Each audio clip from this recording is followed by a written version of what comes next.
out to Lawrence, Kansas for some college football on Fox Sports 1. Thanks for joining us, everybody. We'll see you tomorrow. We bid you a warm welcome to the Ford Fox Sports 1 college football pregame. Sponsored by Ford F-Series. Built Ford tough. Trevon Boykin looking to help TCU make history as we begin our day of college football on Fox Sports 1.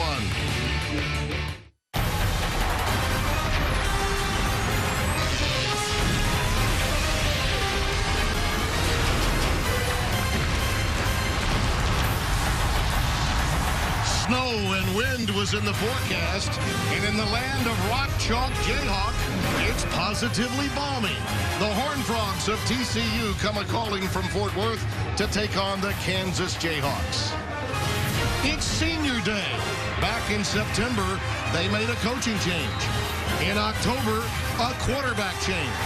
And now, they look for a November victory to always remember against TCU as the Horned Frogs look to make a bit of their own history by impressing the committee in the dawning of the college football playoff era. And the current standings show that the body of work for now has TCU looking good. Hi again, everyone. Tim Brando alongside the quarterback, Brady Quinn. Now, that's the good news for TCU. Here's the bad. Most of the proverbial hay is in the barn. Most of the big impact wins are in their rearview mirror. What they've got to do now is win and win impressively. Yeah, and it starts with the quarterback position. The Heisman candidate, Trevon Boykin, he's been electrifying this year, both passing the football and running the football. He's the second leading rusher on this team. He'll need to continue to play well if they want to impress this committee in the rankings. Got to get it done. The pedal to the metal for the Horned Frogs in the elements. And on senior day in Lawrence, Kansas, the opening kick when we come back right here on Fox Sports 1.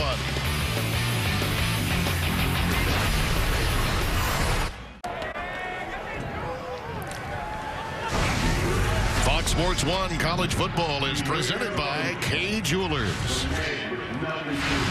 Tim Brando alongside Brady Quinn. Mike Pereira will join us from time to time when officiating circumstances permit here at Memorial Stadium. As you look at Gary Patterson, what a remarkable run. I said this the other day and I believe it. In the modern era, meaning the BCS era forward, I don't know of a program that's flourished any more than TCU under his tutelage.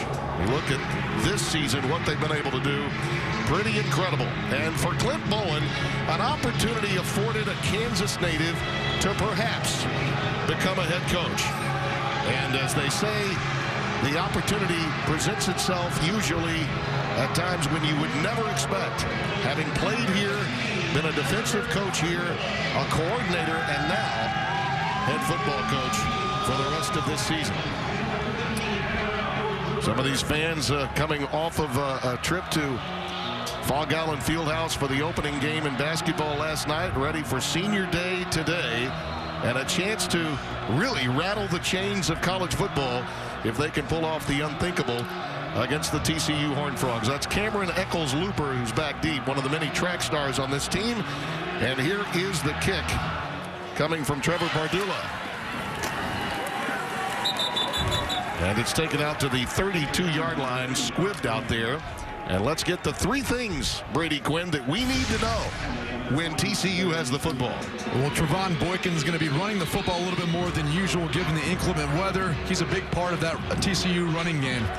Aaron Greed filled in for the injured B.J. Catalong, but didn't really miss a beat. Ran very well last week. He'll continue to run the football strong today. And Colby Listenby, one of the very fast wide receivers for TCU on the outside. Look for deep balls to go to him all day long.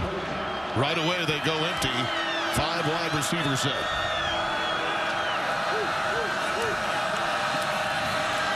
Pump fake. And he goes underneath to David Porter. Young man from DeSoto High School, senior, DeSoto, Texas. Stopped by Tevin Shaw, the nickel backer in the Kansas defensive deployment. As you look at the numbers, 4th most in BCS in total yards for Trevon Boykin, who has burst onto the scene now as truly a Heisman candidate. Has a chance to get invited to New York, no doubt about that. Aaron Green is the lone setback in for the did not make the trip. And he goes with a quick out to Ty Slanina, their possession receiver. He's tackled by Cassius Sindish, one of the 20 seniors honored today before the proceedings got underway from Waldorf, Missouri. Clint Bowen talked about wanting to play soft coverage and not allowing TCU to beat them deep. You're seeing that so far as TCU has taken advantage of the underneath shorter routes in the passing game. Third down and a yard to go, less than a yard really. Green remains in the backfield. Dotson, one of the real leading receivers of this team, is flanked to the bottom of your screen, number 9. Boykin keeps it. Looks as though he may have forged ahead just enough to move the chains. Keon Stowers, senior, wonderful story. Kind of leader he's become, making the tackle. The defensive scheme coming into this game placed a lot of importance on not only assigning someone for the running back, but also the quarterback in this zone read option that TCU runs. Unfortunately, right there, though, Kansas could not cover Trevon Boykin. He did a nice job of disguising the play. Boy, they really got a poor spot, I think. They actually are going to measure this. The old right foot versus left foot spot coming from the other direction, and it may be a fourth down situation here. I certainly felt that last lunge had gotten him the first down. We shall see. Yep, by half the football. I know I'm getting up in years, but I thought for a moment, gee whiz, I would hate to have called that a first down when it wasn't. No, it looked like he had gotten across the line of scrimmage as he extended. They spot the ball squarely at the 43-yard line. Look at this. Just unbelievable what they've done in opening drives. Always coming out of the gates early. Very well, this TCU team. Except in the West Virginia game, which was the only game that would rival the weather that we have here today in Lawrence. Again, they go with the out pattern to Porter, and they missed the opportunity of the tackle, and that's when they'll burn you. David Porter inside the 35-yard line of Kansas. That's a 24-yard pickup. Cassius Sindish misses a tackle in space, and that's what makes TCU's offense so dangerous. It's an open field. Once they make a defender miss, they've got a lot of room to run in this spread offense. You know, on the flip side, going back, Kansas's defense has either forced a 3-and-out or a turnover in 5 of 9 games. So far, TCU winning the battle of first possessions. And again, a good quality out pattern thrown to Ty Slanina. Quality pickup inside the 30 to the 27-yard line, and that's what they do. They get out in front of the chains, always second and manageable. Aaron Green checks back into the game, and they play fake it to him. Boykin outside the tackle box, throws it away. Good pressure by Tevin Shaw, number 30, coming off the edge for KU, forcing Trevon Boykin to do the smart thing and throw the football away. So third down and 5 coming up. Colby Listenby is checked back into the game. And Josh Dotson, will be at the bottom of your screen. You talk about a tough matchup in man coverage, which is something Kansas cannot do a lot of. Right there at the bottom of your screen, Dotson as well. Tough in man coverage, especially when they're playing pressed.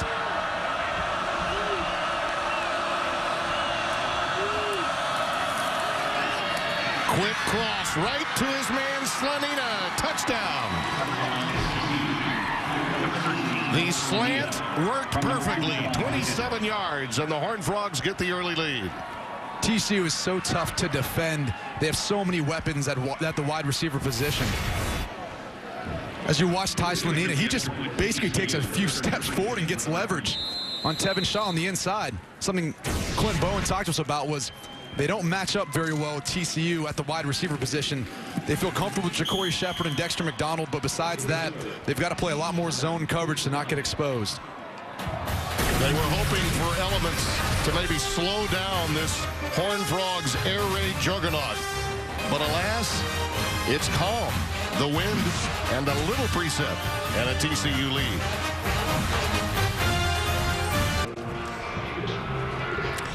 Can't make it to the game? You can home gate right from your couch with ballpark patties. So American, you can taste it.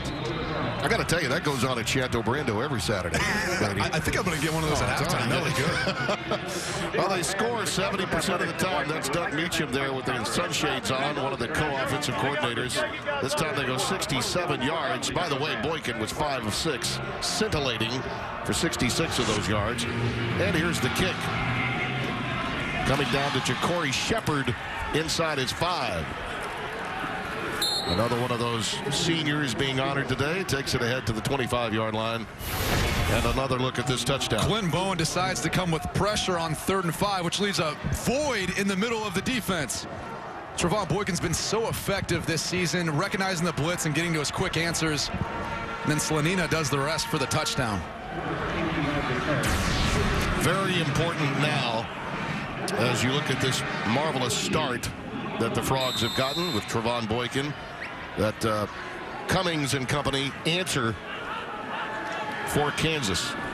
Tony Pearson, who's been moved back into the backfield, having been a wide receiver. In fact, that's what he was doing on September 27th when we were last here for the game with Texas.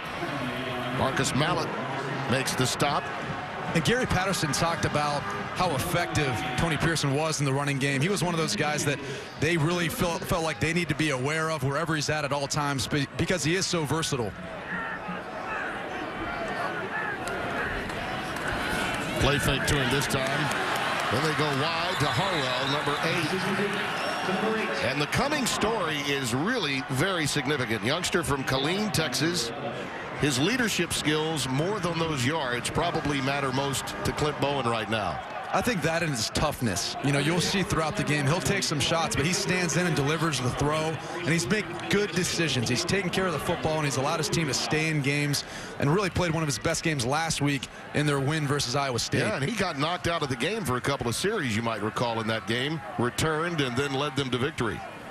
They got out of the gates with a quick 24-0 start, hung on to win 34-14. And the south end goalpost came down at the end of the game. Student body really loved it. That's Nigel King, who is their home run threat. He's become a legitimate deep threat. He's ushered out by Derek Kindred, the junior from San Antonio, the free safety. It's going to be a hold on one of the wide receivers on the outside. Once Nigel King came back around his wide receiver, he really had no other option other than try to hold on to the defender. It might be on Trey Parmalee, number 11.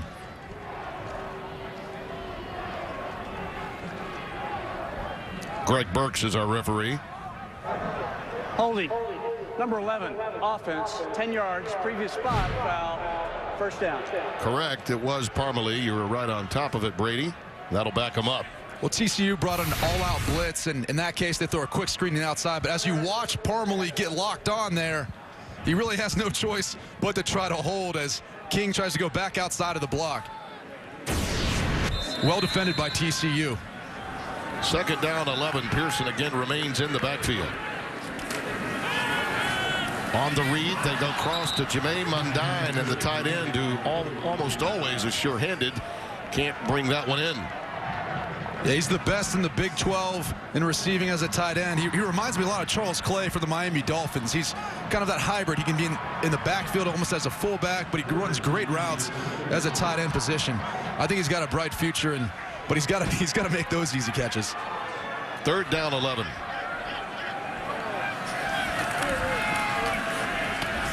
That pass was tipped at the line of scrimmage. Justin McKay was the intended receiver, but that ball was tipped. It looked as if Michael Tua'ua got in there a hand on it. Yeah, 93. Watch that big mitt get up. Beautifully done by Tua'ua. So a punt formation. Pardula, who's really done an outstanding job, hit one for 72 yards earlier this year, averaging just under 45 for boot. They nicknamed him Legatron. Love that. Cameron Eccles looper back deep. There's the pressure, and there's the flag as a result. Eccles looper is going to be dumped at the 25. No denying, though, that they ran right into him there at the 25-yard line. It looked like Paul Whitmill almost had a chance to block that. Roughing the kicker. Number 44, defense. 15-yard penalty, first down. That goes on Whitmill, the freshman linebacker from Bastrop, Texas, Bastrop High School. Well, Paul Whitmill is going to come off the edge And what they teach you to do is put your hands on the football, because then if you make contact with a punter, it's no longer a personal foul. In this case, he just flat out misses and gets the punter instead. And I got to tell you, he was too good there. The rush was too good. He got overshot there a little it. too early. Plus, the left footer, I think a right-footed kicker, you definitely get the pa-boom if it's a right foot rather than left-footed kicker. So a break for Kansas, and they get the first down to the 49-yard line of TCU. That keeps the vaunted TCU offense off of the field. And an ad-lib job gone bad that time for Cummings as Anthony Tejada, the redshirt freshman from Frisco, Texas, comes in from the cornerback spot to make the tackle. That's a loss of a couple. 2nd and 12. Again, credit the TCU defense. Really nowhere to go. Everyone played very sound and disciplined. They set an edge. Tejada was the outside defender, forcing Cummings to go back inside. Nowhere to go. It is wide open for Pearson. Inside the 40, that's a first down to the 37-yard line. Chris Hackett, the stop. Boy, this is just gashing between the tackles here. Yeah, I'd like to see KU continue to give Tony Pearson the football and keep running up the gut. They've been most effective in that so far today. They've got to keep relying on that if they want to have it pay off later on in this game in the play-action pass. Corey Avery will take it this time, just into the game for Pearson, and he burrows inside the 35, near the 33. Paul Dawson, who is the leader of this defense, 95 tackles to lead the Horned Frogs coming in, makes the stop. Well, you talk about a motor. He's got one of the best in college football. He does. He's very effective in the running game, but he also has 3 interceptions this season. He's got great hands, a good ability to be around the football. Just has that sense to be around the football. Corey Avery in motion on 2nd and 6. Cummings. Well, that one should have been picked. Dawson in position for it. He got away with one there. It looked like Cummings was anticipating Nick Harwell running a little juke route, but he stops instead of going back across the defender, and Michael Cummings anticipates him being where he thinks he should be. And Paul Dawson not using those hands with this cold weather. Sometimes it's a little harder to bring in those tougher passes to catch. Parmalee and King have gone flanked to the top of your screen. Avery in the backfield. On 3rd down. Nice little curl to King. He's got it. At the 25-yard line and a first down for Kansas. Nigel King, number 9's been their big play wide receiver of late. Him and Michael Cummings have really developed a relationship over the past few weeks. He trusts him tremendously. Last week versus Iowa State on a 3rd and 19, he threw up a go route to him that really sealed the win for Kansas. Avery remains in the backfield. 10th play of this drive. Gets ahead for a couple of yards, and that's it. Here's the 3rd down conversion. It's going to be a tight throwing window. And Nigel King does a nice job of getting his hands out in front and using his body to separate him between the defender and the ball. You know, in talking with their offensive coordinator, just moved into that position after the coaching change was made, Eric Keesaw. He'll tell you that the mechanics might be a little bit messy with Cummings, but boy, his intent, his leadership, and his toughness, you could never question as Tony Pearson is stopped in his tracks at the line of scrimmage. And he knows where to go with the football. That's another big part of playing the quarterback position, is knowing where to go with the football, making smart, sound decisions, and he's done that.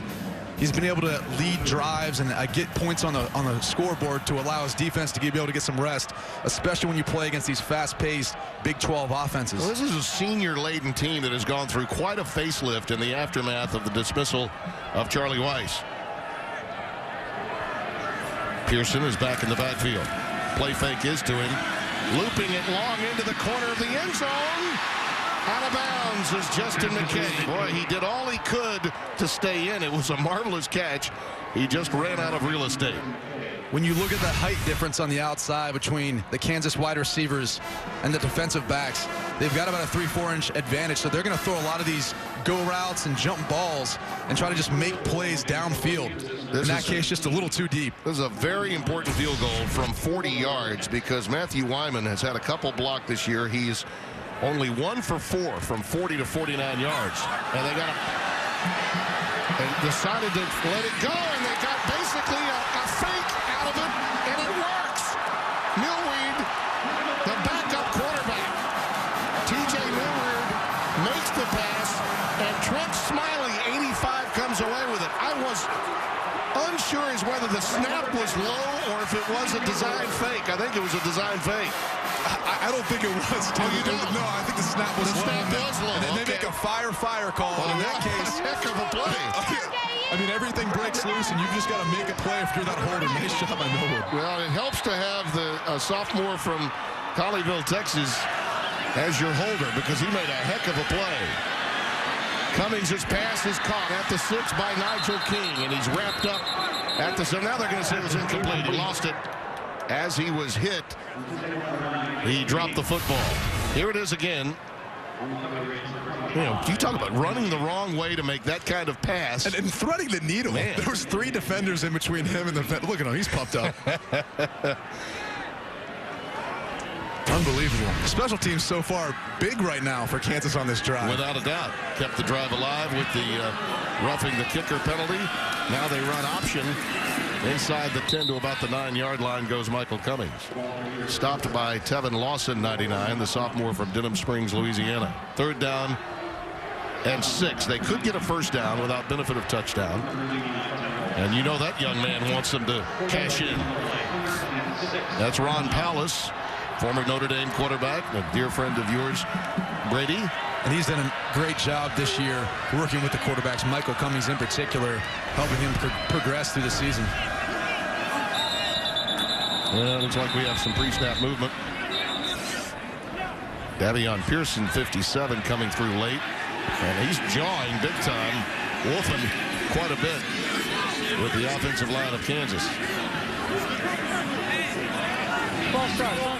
Number 77 offense. 5-yard penalty. 3rd down. Gibson, who's center. Pretty rare you get a false start on the center. Yeah, and it's a patchwork offensive line. We should mention that. He definitely leaned. You know, it's funny. A lot of times you come up to the line of scrimmage. Sometimes as the quarterback, you could ask the center what the snap count's on. Sometimes the center's asking you during the play. All these things going on inside your head that you're trying to recognize out there on the field. And sometimes the simplest things like the snap count can get lost. 3rd and 11 now. Cummings' pass tipped in the air and caught by Harwell. Well, is Kansas living right on this drive? Sam Carter, the stop. It's senior day, and it seems they have a lot of luck with them. Again, Cummings anticipating, Harwell coming across, Sam Carter, the defender. Unfortunately, the ball gets tipped up right to Nick Harwell. Yeah, Carter tipped it into the air, then took him down. And Harwell, off the tip drill, keeps the drive alive. It's now 1st and goal from the 2. Usually with this 2 tight end set, they like to run the football in the end zone. Avery, touchdown! Bell tower at the Campanile, sound off. Well, it was a little bit of luck, but they made the plays when they were there to be made, and they seem to be running the ball effectively. I think that's something they might be able to hang their hat on throughout the course of the game against this TCU defense. And the extra point is blocked.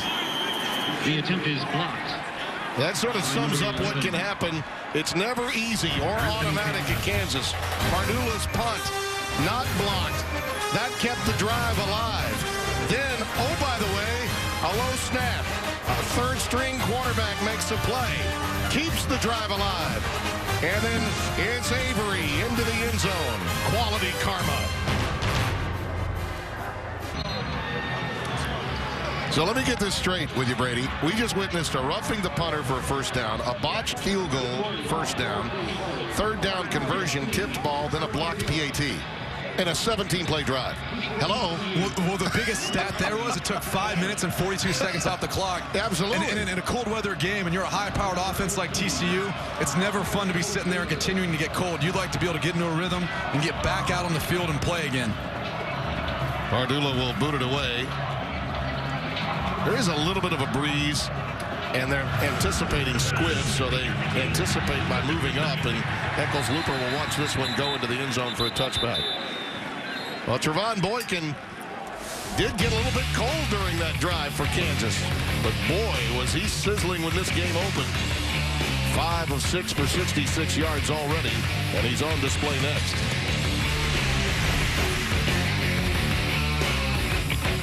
Face the car. Take my photo. For what? For Facebook. People actually think we're cops. Police race! Let's be cops with wildly inappropriate extras today. 7-6 our score. TCU with the ball. A reminder, our Fox 4 will be announced yet again late tomorrow. We're part of that 13-member committee, and with the exception of Florida State and Oregon being flip-flopped, the College Football Playoff Committee sees it the same way. Brady? Yeah, and I like it with Florida State being undefeated, being in at the #2 spot. I don't like seeing that number 3. There's Green taking the swing pass. He is out to the 35-yard line. As I mentioned, B.J. Catalan, who's really the best and most durable of their backs, is out with that upper torso injury. Did not make the trip, so he misses yet another game. We're told it's week to week. They do get an open date coming up, TCU, before they close out their season with Texas and But Aaron Green can do State. the job. You know, he doesn't have the top end speed that B.J. Catalan does, but he's still very effective.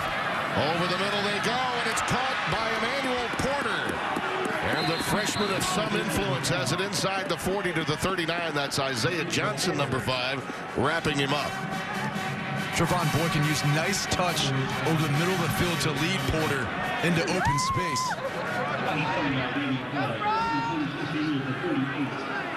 Sonny Cumbie and Doug Meacham, the co-coordinators, have the motors running right now, trying to move as fast as possible here as Listenby has it at the 30-yard line. Here's another look at that Porter reception. Nice extension by Porter, then brings it into his second hand to secure the catch. One of the most important parts. A lot of times wide receivers get lazy and just try to bring it in with one hand. He did a nice job of using both. 2nd and 4.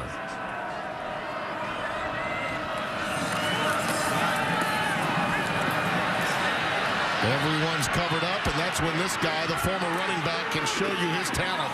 And does he have plenty?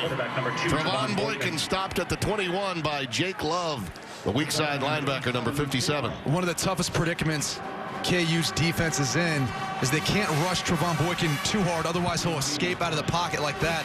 They like to try to collapse the pocket around him, but there they opened way too many running lanes for him, and once he gets loose, he's tough to bring down. He's very elusive. Pressure points all over the field for Clint Boyd's defense to have to deal with today.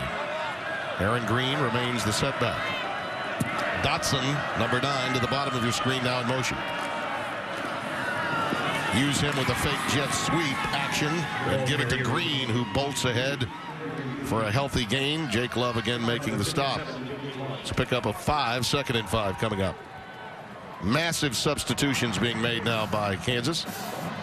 They'd like to try to get some of their defensive run stoppers up front to do the job so they can put more guys in coverage on the back end because they don't feel like they can match up in man-to-man coverage.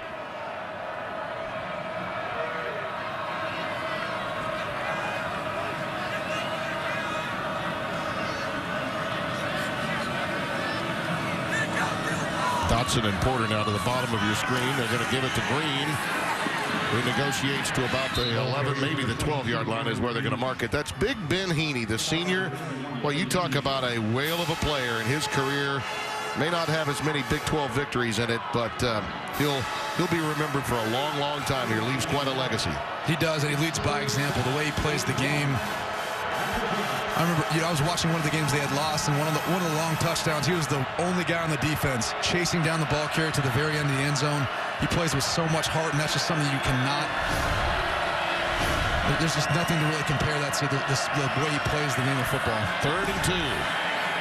That pass was deflected a bit, but still caught by Jawan Story, but he's a yard shy of the first down. And corralled by Sindish, 33. Nice play by Sindish, using his visions, recognizing the screen early and coming up and securing the tackle. Well, 4th down, go for it. So the norm for this man's team, Gary Patterson. See what they dial up on 4th and really a little less than a yard. Aaron Green is the setback. And usually when they have these 2 tight end sets, they like to run the football, ensuring the line of scrimmage are getting a good push. It is Green, and I think he may be stopped shy. Stowers, the big kid from South Carolina, number 98, was the man that met him head on. I don't think he got it. They marked it inside the 11, but not quite to the 10, and I thought he needed to make the 10-yard line. But we'll see. It's very close. Keon Stowers, one of the leaders on the defensive line, a senior. He's played extremely stout up front all year long. You're not going to see him as much on the stat line, but he's extremely effective in doing his job and taking up 2 guys in the offensive line, so a guy like Ben Heaney can make plays. No, he didn't get it. What a remarkable stop by the Kansas defense. And look at that. Chest bumping, high-fiving, energy and enthusiasm. And that's what Clint Bowen, only 40 years young, has brought to this team since taking over in late September. They go inside with Green, but Stowers stuffed it. And Clint Bowen, who played for Glenn Mason back in the 90s, says, yeah, we're in it, and we've got it. We welcome you back. I'm a little bit surprised that they are reviewing the spot up in the booth without there being a challenge from TCU. We bring in Mike Pereira from our studios in Los Angeles. This is always difficult to overturn, isn't it, Mike? You know, I've seen so few of these overturned. Unless you get one shot that's right down the line that you can see precisely where he lands. Most every time you see that, it's usually the call on the field stands, and I certainly wouldn't be surprised if that's what we'll have here. Remember, it's where the ball is. Here's Greg Burks. After further review, the ruling on the field stands. First down, Kansas. Well, that's as it should be, and if you looked close at it, it's where the ball winds up. And the ball is further back with Aaron Green as he hits the deck. Yeah, and again, give credit to Darian Johnson, Keon Stowers on the defensive line for KU. They penetrated, they pushed off the offensive line. Well, that's the angle that I think really made sure that the officials' call stood. So Kansas with the ball at the 11-yard line, and Corey Avery is the setback, and he'll take it off the left-hand side and moves up to the 15. So how about that for momentum, though, for the Kansas offense to score the way it did and its defense to stop TCU the way it did? Well, we talked about it before the break. Clint Bowen has brought so much energy to this team in replacing head coach Charlie Weiss. And he wants them to play with enthusiasm. That's one of the biggest things he talked about, was have fun, enjoy the game, and play with enthusiasm. This is going to be fun. It's a game. It's what you love to do and what you love to play all your life. And for many of these young people, it's the last time they get to have this much fun as seniors. DeAndre Mann in the game, ahead for about 2 yards. Third down coming up. Mann is the junior transfer. Been carrying it a bit more since the coaching change took place. And Kansas has actually picked up their tempo since making a change to Eric Keesaw calling the plays for them. They've slowed it down here with this inclement weather, but they've usually played a pretty fast pace now since he's taken over. On 3rd and 5, there's the slant. It's caught. Parmalee. And a first down to the 25-yard line.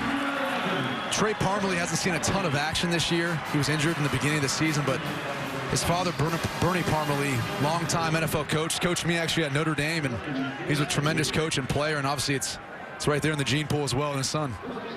They mark it really at the 24-yard line, but it is a first down. DeAndre Mann stays in the game.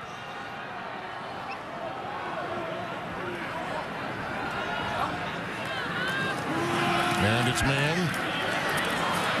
Met initially and then tried to bounce outside. Chris Hackett wraps him up behind the line of scrimmage after the initial hit by McFarland, number 40. Hackett made the tackle, but it was Paul Dawson coming up on Mundine who tried to lead block there. He pushed Mundine back into the hole and really forced Mann to go back outside. There's nowhere to go, and Hackett was able to come up and make the tackle. These safeties, number 17 Sam Carter and 1 Chris Hackett, are so active, no different than Paul Dawson around the line of scrimmage. Very effective in stopping the run. Justin McKay and Rodriguez Coleman have come into the game for Kansas on 2nd and 10. Well,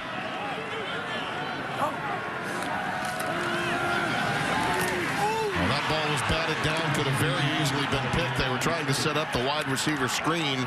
McFarland had a real good shot at it. McFarland has great instincts. Last week versus Kansas State, he was somewhat of the spy, which is a little bit different for a lot of defenses to use a defensive end. But he did a nice job of the moment Jake Waters got outside the pocket, he was there to make the tackle to force him to throw the football away. 3rd down and 10 from the 23-yard line. Corey Avery's come back into the game at running back. Michael Cummings. Pressure coming. He decides to tuck it. Ahead he goes with green grass ahead, and he slides down with a first down at the 43, a gain of 18. If there's another thing you could say about Michael Cummings is that he's opportunistic. Every time he's gotten a chance to make a play, he does, whether it's with his arm or his legs. He does a nice job of being able to get up, getting the first down, and securing the football. Just workmanlike. You see that in him, don't you? Really do. Yeah, he comes from a military background. He's very disciplined. He doesn't say a lot. He tries to lead more by action than anything else. But an extreme competitor, and he continues to compete throughout this season. They'll drop the football. Pearson got back on top of it. And they'll blow the play dead, I think, at the 35-yard line. And now, as the play continued, Dawson didn't really, let's just say, played to the echo of the whistle. And that was not met well by some of the KU offensive linemen. Well, Tim, it's getting a little bit chippy out there. You know, with this cold weather, sometimes it can bring out the worst in people. But especially some of those big uglies up front. Well, believe me, a lot of these seniors playing want to go out with a win. They don't care who they're playing against. Coming down to the end of the first quarter, Kansas, a very representative effort against the 4th-ranked TCU Horned Frogs. Fox Sports 1 College Football is presented by Kay Jewelers. The second quarter is coming up here in Lawrence, Kansas.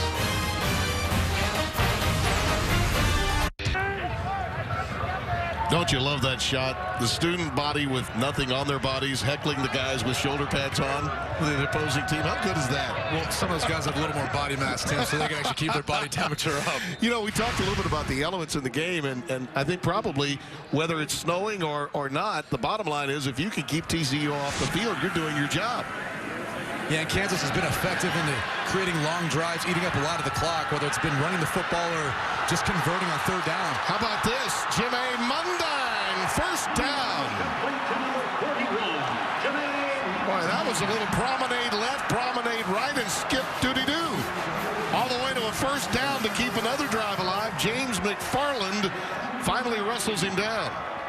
And that makes 25 of his 33 catches this year have been for first downs. He's very slippery once he gets the balls in his hands.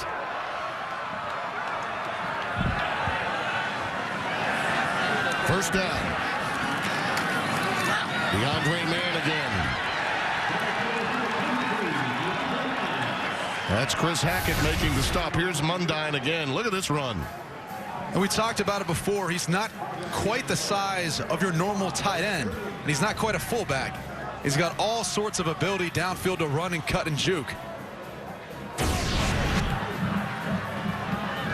Senior from Denison, Texas. He's one of the, they really got 4 guys. Eric Keesaw, their offensive coordinator, told us 4 guys that are always hot that they need to get the ball to, and he's one of them. Pulling it down is Cummings again. He's ahead to the 30-yard line. Another first down. That's Hackett making the stop. 8-yard pickup for the quarterback. In KU's offensive system, off of some of these run reads, they have pass options. In that case, a defender came right in front of Michael Cummings. He didn't have a throwing lane, so he took off. Again, did the smart thing and got a first down out of it.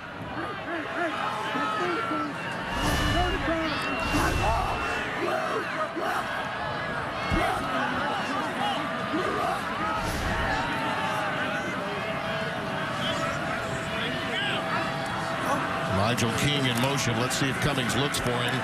Over the middle, Mundine, first down inside the 15. Well, they have found an opening, and they want to take advantage of it.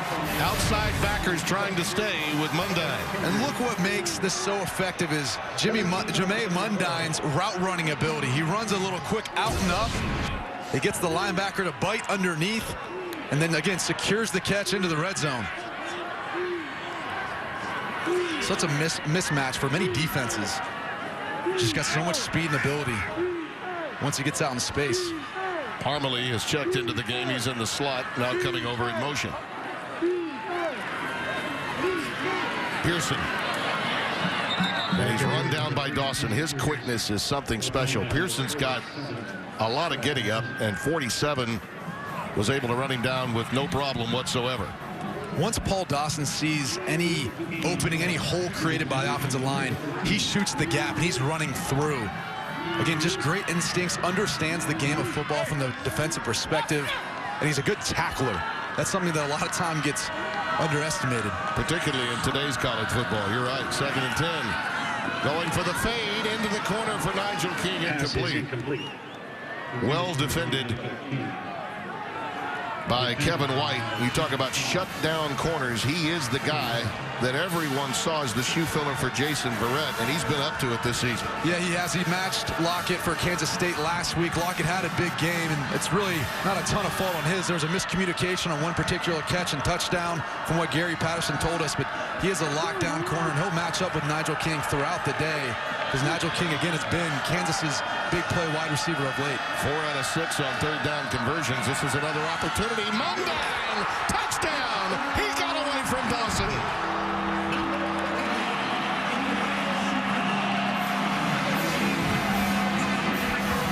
Michael Cummings just, again, zipped another ball in there to Mundan. Mundan's been so effective. Well, this is his drive. A very similar route, just a little bit deeper. Fakes the out route and curls back in around the defender. And Cummings puts the ball out to open space. Very accurate and good timing. In the college football playoff era, the committee has to take it all, look at all the precincts when they're reporting. And right now, we don't have all of the results, but we do know this. When it comes to the tight end against the linebacker, Patterson's team is losing right now, and they trail by 6.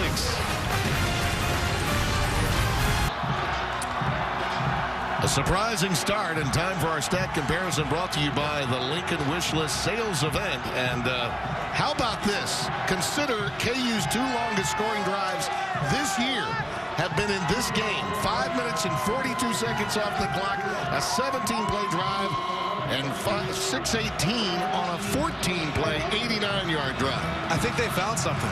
With their win last week versus Iowa State, they really played a nice complimentary football game, and they brought that momentum into senior day here in Lawrence. I'm guessing a few phone calls are being made on campus to some of the student body. You might want to get in here and watch this. It's special. There's Eccles-Looper with the return. World-class speed. One of those track stars, and we've got flags down, a couple of them, on his return. Eccles-Looper's father, by the way, is a running backs coach. Curtis Looper was on that Auburn staff that won the national championship in 2010. Greg Burks, our referee, will clear things up.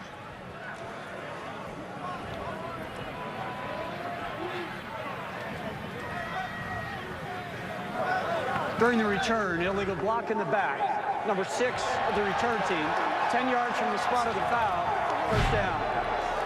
Let's take a look at the touchdown, and they were just getting past the linebacker the whole game. It's going to be an out and up. Paul Dawson's going to be responsible for Jameis Mundan in coverage. And now I want you to watch the offensive line for KU providing enough protection for Michael Cummings to be able to deliver a nice, accurate ball on time. The protection's a big key. But again, Jameis Mundan running great routes and is able to get open. He's a mismatch right now for the linebackers for TCU. That was his drive. Aaron Green carries.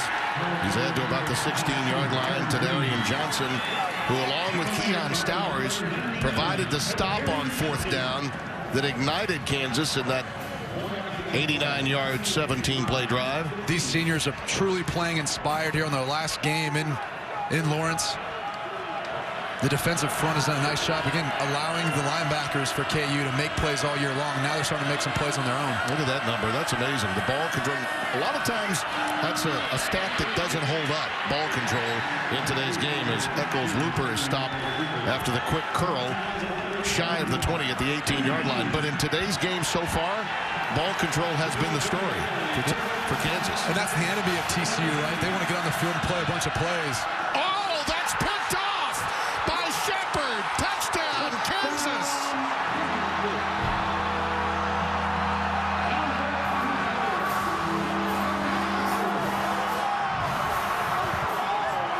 And Tim, I'm going to be interested to see if they make a call for 12 men on the field. KU tried to substitute someone on, then ran him back off the last minute while the play was going on. TCU rushed to get the play off. And Trevon Boykin, really without seeing to the outside, threw a ball that Ja'Cory Shepherd was all over.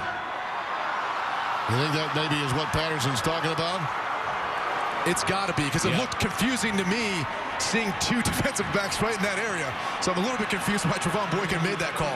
Yeah, and here's the flag. Illegal substitution. Defense. 5-yard penalty. 3rd down. Wow. Previous play is under further review. Great call, Brady.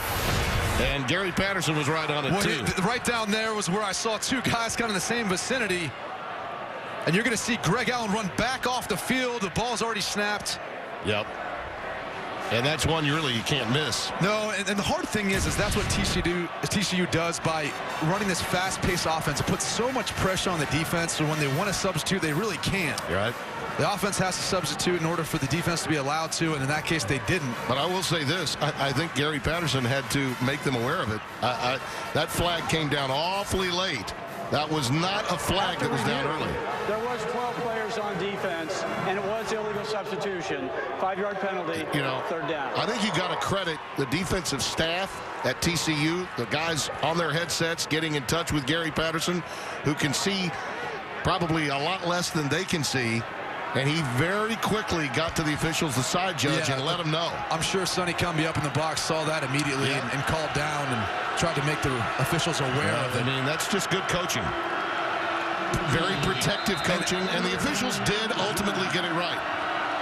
And a break that would have gone the way of Kansas, the way this game's gone. Wow. Aaron Green remains in the backfield for the injured B.J. Catalan, who, as we mentioned earlier, did not make the trip. They go option wide side, and it'll be very close. Tadarian Johnson again in on the stop. I'm not sure he made it. It'll be very, very close. It's 4th down. The KU defense strung out the TCU offense as they try to run the speed option to the outside. Nowhere for Trevon Boykin to go. There was someone there assigned for the pitch man. Nice job by the KU defense to, again, capitalize and get off the field. They were punt safe there. I think not sure if they were going to go for it or not. And a fair catch is called for by Harwell. Off the punt from Ethan Perry. 43 yards. Momentum remains with Kansas. Bowen thought he had a pick 6. Gary Patterson got the word from upstairs, was on top of it. TCU dodges one, but they're trailing.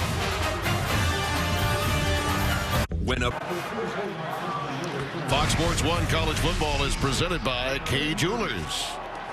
Our score here 13-7 with Kansas leading it tonight. Fox is the place to be. A Big 12 showdown. Joe Davis, Joey Harrington, Chris Button on hand, heading to Stillwater. The Texas Longhorns to take on Oklahoma State against tonight 7:30 Eastern on Fox. And go streaming to Fox Sports Go. That's DeAndre Mann ahead for a couple of yards. Anything about the mixing and matching that's been done, along with Brady Quinn and Mike Pereira, Tim Brando, the movement of Tony Pearson by example. He was a original running back, moved to wide receiver in the Charlie Weiss system. They weren't getting him the ball enough. Now they're moving back to running back, and they're squeezing in DeAndre Mann, Corey Avery. Everyone seems fresher. This is a much more vibrant offensive football team right now. Well, I think he's a smaller in size, speaking of Tony Pearson. Yeah. So you don't feel like you can give him the ball quite as much in running the football, but they find ways to get him outside too in the passing lanes. Nigel King running this slant, well covered by Kevin White, and it falls incomplete.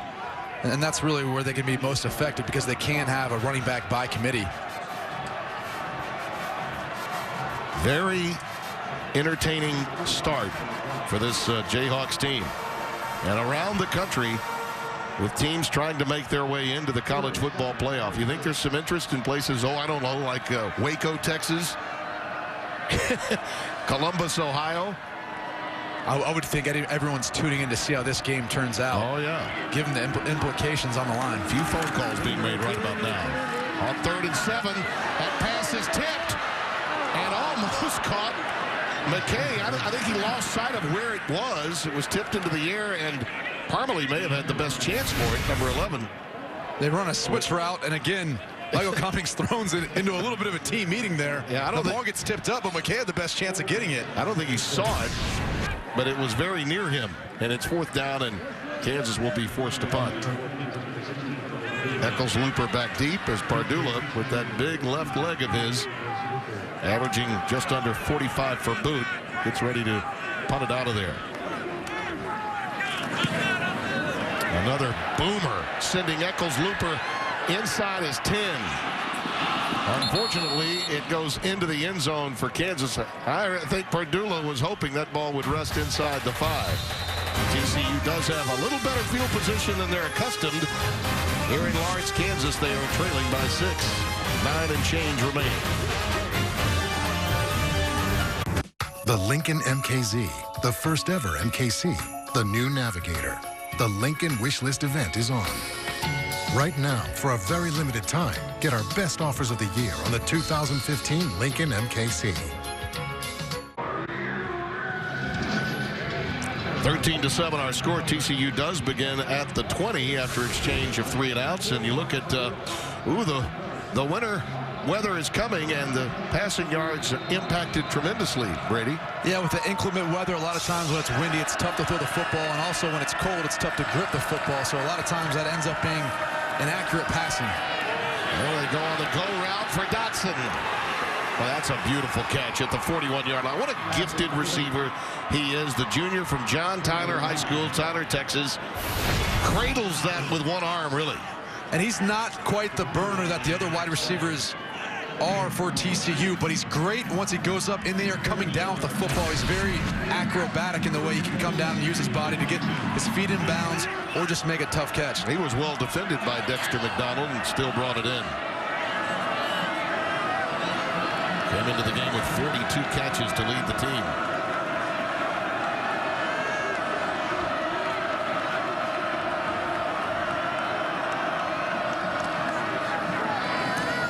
Quick screen, bubble screen variety to Aaron Green.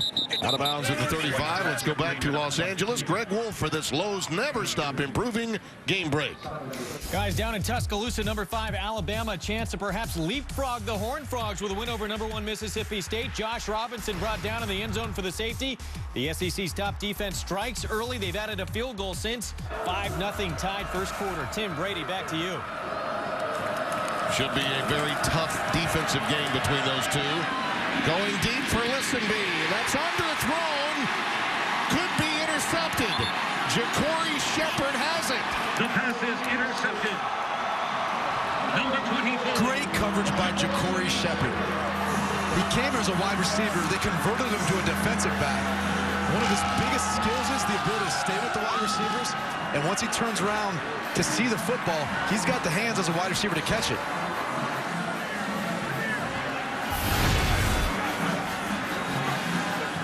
Give Listenby credit. He did all he could to switch roles and become a defender there. But Shepard, who thought he had a pick 6 a bit earlier, gets a legitimate interception here. And any way you can stop TCU from scoring, it's advantage to your team because they force you to score with them, much like an Oregon, and a lot of air raid teams. And Trevon Boykin was a little late on the throw. He's running out of room. Listenby had a step on him, but the ball ended up being a little bit underthrown. Credit Ja'Cory Shepard. Out of the shotgun with Corey Avery, the setback in the end zone. And Avery will get beyond the line of scrimmage, maybe about a half yard. That's all. James McFarland again making the stop, number 40. He's been very active at that linebacker and defensive end position. He's rotated in with Josh Carraway, number 94, and when it comes down to it, James McFarland's played less but had more production, so he started to kind of see more of a starting role instead of being the guy that rotated in as the backup. Plays a lot, even though he has his hand on the ground, and Dawson doesn't. He plays a lot like Dawson. He's one of those interchangeable guys. Gary Patterson's so good at turning offensive players into defensive guys, at safety as well as at linebacker. Corey Avery stopped again at the line of scrimmage, nothing doing. The KU has gotten to the habit right now of running a lot on first and second down and then passing the football on third down. TCU's too good of a defense to do that against. You have to be more unpredictable. They're going to have to start passing on early downs in order to open up some things on the outside and to open up the running game. Clint Bowen talked about his team and the pride that these seniors have. It opens up for Avery this time. He gets it almost to the 10-yard line, which will help on the punt, get them a little bit of room.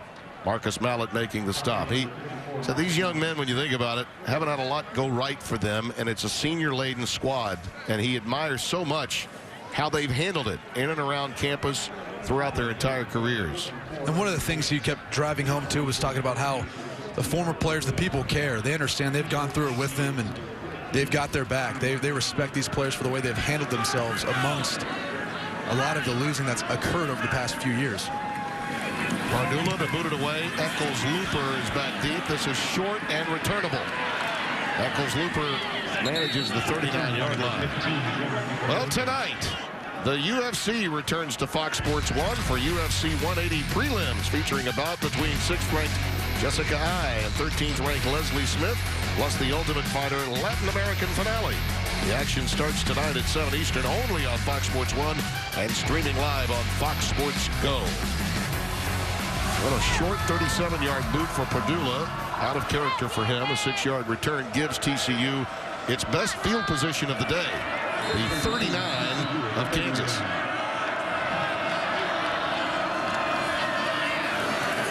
Swinging out to Green. Boy, we're talking about a nice tackle in space. That was a beauty by Smithson. Fish Smithson, the sophomore from Baltimore, Maryland. Smithson read it all the way, coming from the deep part of the field and securing the tackle. And that's one of the keys versus TCU, is tackling in space. KU hasn't done a great job of that all year. They're going to have to today. 4 wide receivers bunched to the top of your screen with an empty backfield on 2nd and 8.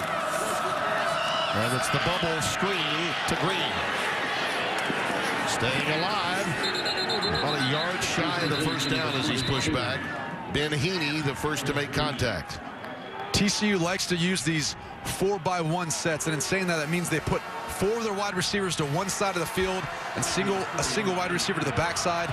They like to throw out a wide receiver screen to that 4-receiver side because he's basically got 3 guys out there blocking for him. Well, they've done that a couple times already today. They'll continue to do it throughout this game if KU doesn't put another defender out there. Here we go with another 3rd and 1. They've missed on a few 4th and 1s. Low snap. And an ad-lib job that leads to a completion at the 12-yard line to Listenby. And again, Trevon Boykin handled it with great poise. Boykin's ability to improvise, even situations like this where he gets the low snap, gets out of the pocket, his timing's off, but he still finds a wide receiver downfield for the first down. So tough to defend. We talked to him earlier this year when we had the Minnesota game. He's very confident in his ability. Look how far he's come. They go fade to the corner. Incomplete. Intended for Jawan Story. Shepard there to provide the coverage. You know, we were talking with Sonny Cumbie yesterday, and he said, you know, we just didn't know what we had in Boykin. So Boykin trying to utilize the height of Jawan Story there. He's got a 5-inch difference over Ja'Cory Shepard. Again, they like to use the big body wide receivers on the outside to throw jump balls, either Story or Dotson. Usually their targets down the red zone. 2nd and 10. As it breaks down, Boykin is going to be wrapped up back at the 14 by Jake Love. Clint Bowen talked about Jake Love being the guy that was going to be the spy for Boykin. Once he left the pocket, he was going to turn Jake Love loose, and he was responsible for trying to find him and not allowing him to get downfield.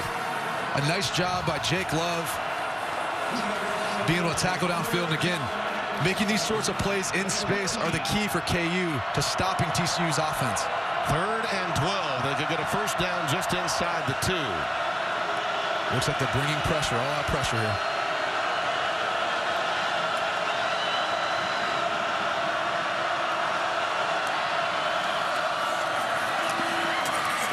And the pass is caught inside the 10 at the 7. And that's Emmanuel Porter. David Porter, I beg your pardon. David Porter making the reception. And it's 4th down. And looks like they're going to go ahead and take the points here. and make it a 13-10 game. It's early in the ball game. No need to feel pressure to go for it in that case. Oberchrome's had a solid year. Junior from Arlington, Texas. This will be from 25 yards. 3:42 remaining around the... Coming up on the Dell halftime, we'll head to Tuscaloosa for the top 5 matchup between Mississippi State and Bama. At number 8, Ohio State strengthened their case for a higher ranking against Minnesota, plus highlights of other top 25 action. Tim, Brady, send it back to you. All right, Rob, thank you. Interesting to note that it's that Minnesota win, Brady, that you and I had back in Fort Worth in September that really sort of separates the Horned Frogs from Baylor in the minds of the committee when looking at strength of schedule. Very noteworthy that the Bears have not played one single game outside the Big 12 Conference against a fellow autonomous or Power 5 team. And the choice that was made by TCU to play Minnesota until today is paying some dividends. Ja'Cory Shepherd is back deep. He'll take it at the 2-yard line. And he steps out just beyond the 20 to the 21. Let's take a look at our Dell game summary. And it has been about opportunities missed inside the red zone for TCU and long drives possessing the football for Kansas. It's been a success for KU on 3rd down. That's allowed them to eat up time on the clock and win the time of possession battle so far. Although they've got to start changing up their play calling right now. On 1st down so far, they've had 2 passes versus 11 rushes. That's getting pretty predictable. Again, Gary Patterson, TCU defense, they're too good to be that predictable against. They got to start mixing in some passes on 1st down. Tony Pearson is back in the game, and he'll take it off the left-hand side very quick. And he gets it up to the 29-yard line. That's a big 1st down play. Paul Dawson making the stop. Well, you raised the point because he's such a little guy, and they need to protect him. They have to bring from time to time DeAndre Mann and Corey Avery into the game. And he's a changeup too. He's got great vision. He's got great cutting ability. That's what separates him from the other backs, is his ability to put his foot in the ground and get east and west and then accelerate north and south. 2nd and 2. Good penetration by that Horned Frogs defense that time. He was fortunate to get ahead of about a yard as Chucky Hunter, 96, the senior from West Monroe, in to make the stop. They've got at times 3 players defensively from West Monroe, Louisiana, playing for TCU. That's a vintage program in my home state. It's produced a lot of college and pro talent through the years. KU taking their time at the line of scrimmage, eating up clock. Eric Kiesau wanting to get them in the right play call. On 3rd and 2, right up the middle, it's DeAndre Mann. That changeup we were discussing for Pearson. He's a little tougher, going between the tackles, runs big and strong. And let me note one of the changes too KU made on their offensive line today. Mike Smithberg moved from right guard to left guard, and they elevated Junior Vicinia into right guard position. It's paid off. A lot of their big runs have come in the middle of the defense so far. Nalu Fusamaloni, one of their top offensive linemen, injured last week, unable to go this week. Mann remains in the game, play fake to him, and they go outside to Harwell. And I think he may have gotten 2, perhaps 3. Anthony Tejada took him out of bounds. It'll be 2nd down and 8. TCU playing a lot of zone coverage on the outside. Still not putting an extra guy in the box to stop the run. They're doing a nice job of covering on the outside again, but the running game's where KU's have made a lot of their yards so far today. Mann, the lone setback.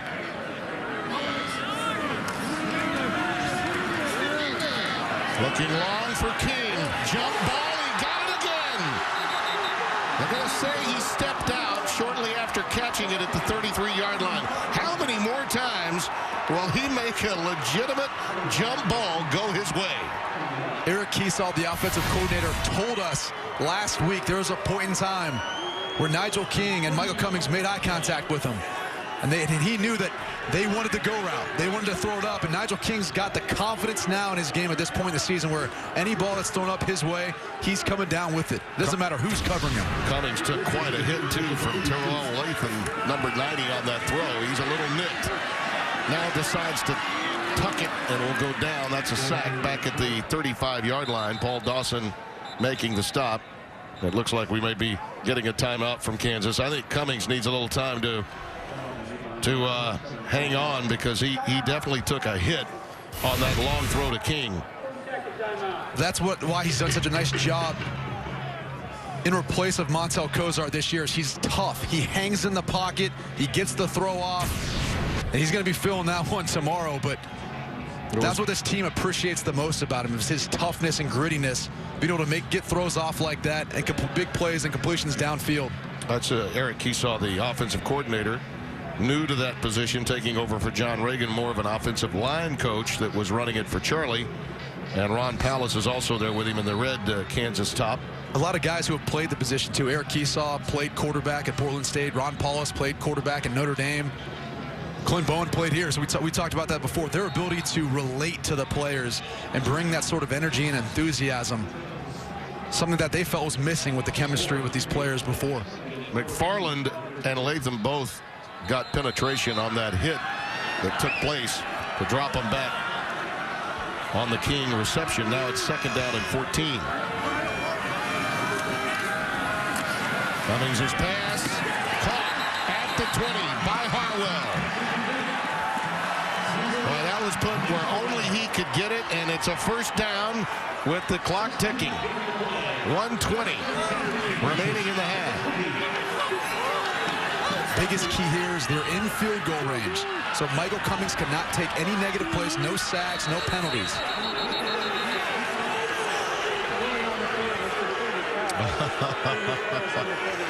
I think they were trying to run it quickly, and that's why you see Cummings is upset that they are going to take a look at it.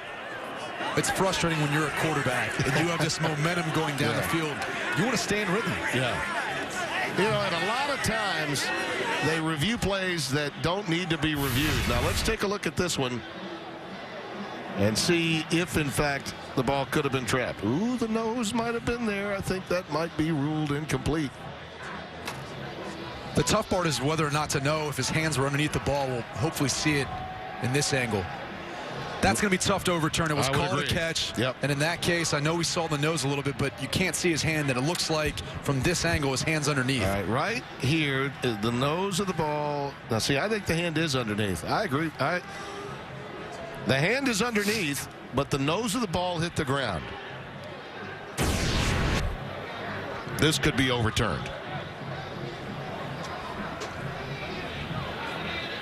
I just think it's too close to call, and the call on the field is going to stand. Has to be indisputable. Indisputable. I don't think it is. But the definition of indisputable, Mike Pereira, sometimes gets called into question every week, doesn't it? Yeah, it certainly does, especially when you get a play like this where you can actually see the ball go through the hands to the ground. The question is, did he have control before it hit the ground? If I'm under here, under the hood, and if I'm the replay guy upstairs, I reverse this to incomplete because it goes through the hands and then hits the ground without a hand underneath it. Mike, you didn't think from the second look that it looked as if his both hands, or at least one of the hands, was underneath the ball? I thought that until the look from the side put the ball on the ground first with the right hand on top. So, I just didn't see any control first. That was the key to me. We'll find out. Greg Burks is about to tell us right now. And it wouldn't be the first time Mike and I disagreed. After further review, the pass is incomplete. It'll be 3rd and 14 at the 36. I think the reason for that is clear. The nose of the ball appears to have touched the ground, and that's the findings with respect to whether it's complete or incomplete. Whether the hand is under there or not, Brady, and that's been the trend. If the hand is under, then it makes a difference. I just think it's tough in that case to be indisputable. Right. I wish that they would tell us what defines indisputable, because we have certainly seen contradictions through the course of the season with regard to that. 3rd down and 14. DeAndre Mann stays in the game at running back. Cummings looking long for King again. Jump ball, but it's incomplete. Thrown out of bounds. If King couldn't get it, no one else would. And that'll bring up 4th down. Well, that clearly was a critical overturn that changes the complexion of this half. It was a huge change in field position. It knocked KU out of being in field goal range, and in that play, they're just trying to take a shot. Boy, looking for an opportunity. They're going to go for it here on 4th down. I'm really surprised at this. Tony Pearson has come into the game. I guess when you're in this position, why not? It's a quick kick. Goes a little low, and it's picked out of the air by Hackett, and he's dumped at the 21-yard line. Well, you'd hope you get a little better kick than that, a little more roll from it. I think they were hoping to get some roll inside the 10-yard line. Well, coming up on the Dell halftime report, Rob Stone, Joel Klatt, and Dave Wannstedt will probably spend a little more time reviewing our game before they get to these other stories. All of them are important, obviously, with the Buckeyes strengthening their playoff resume, and Nebraska. That's a game between Nebraska and Wisconsin that actually Ohio State needs to go Nebraska's way. Yeah, they need Nebraska to win out, and then they need to take care of business against Nebraska in the Big Ten championship game in order to have a chance. Kyle Hicks is now in at running back for TCU as Boykin throws on the cross to Listenby. Remember, he's got sprinter speed. He does manage to get out of bounds about a yard and a half shy of the first down. Greg Allen missed tackle there in the beginning. They need to do a better job of tackling in space. Look at that. Last time leading a ranked opponent at the half, 2008. You go back a year earlier, that was the Orange Bowl team that Mangino had here, that Bowen was a defensive coach for back in 2007. Boykin looking to go long, and again, quality coverage in man coverage by McDonald against Josh Dotson. Senior from Rockhurst High School here in Kansas City, did a nice job of getting his head back around and seeing the football so then he could play the football.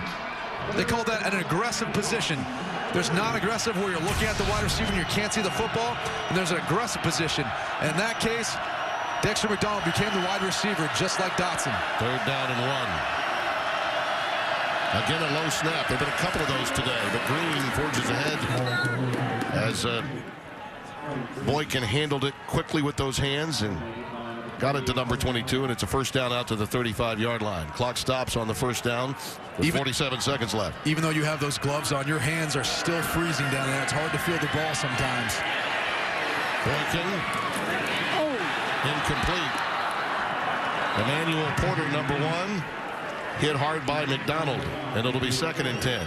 You know, you made a comment as we were preparing for this game that the issue for Boykin is not necessarily the long ball or those shallow crosses. It's that intermediate route that is the problem spot for the TCU passing game. I think it's a problem spot for a lot of spread offenses.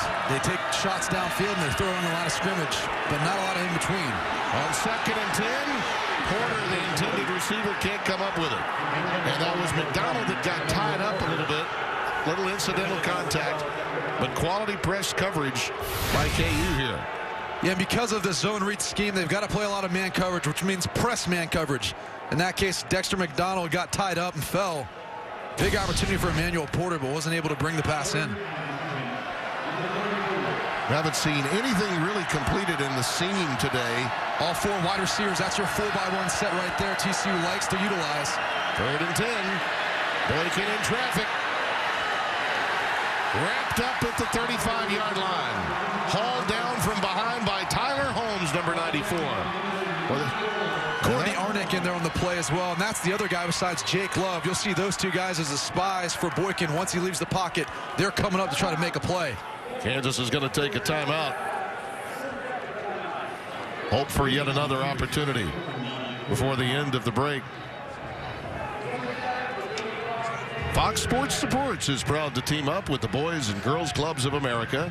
Boys and Girls Clubs help young people reach their full potential as productive, caring, and responsible citizens through programs that promote character and leadership, education, healthy lifestyles, and a whole lot more. For more information, visit foxsportssupports.com. Well, this is an inspired performance that we've seen on Senior Day, and yes, the percussion section is enjoying it too. Everyone's enjoying it. And this is what you'd want to see if you're a Kansas fan on Senior Day. You want to send off these guys the right way. A big upset here would be one way of doing it. But this team is truly playing inspired. Just when you think you've figured things out. And trust me, around the country, people are saying, really, this is going on? You say that's why they play the games. That's what separates the college game. That boot was short, and it goes out of bounds at the 37-38-yard line with 7 seconds remaining. Not enough time to really do much besides kneel on the football.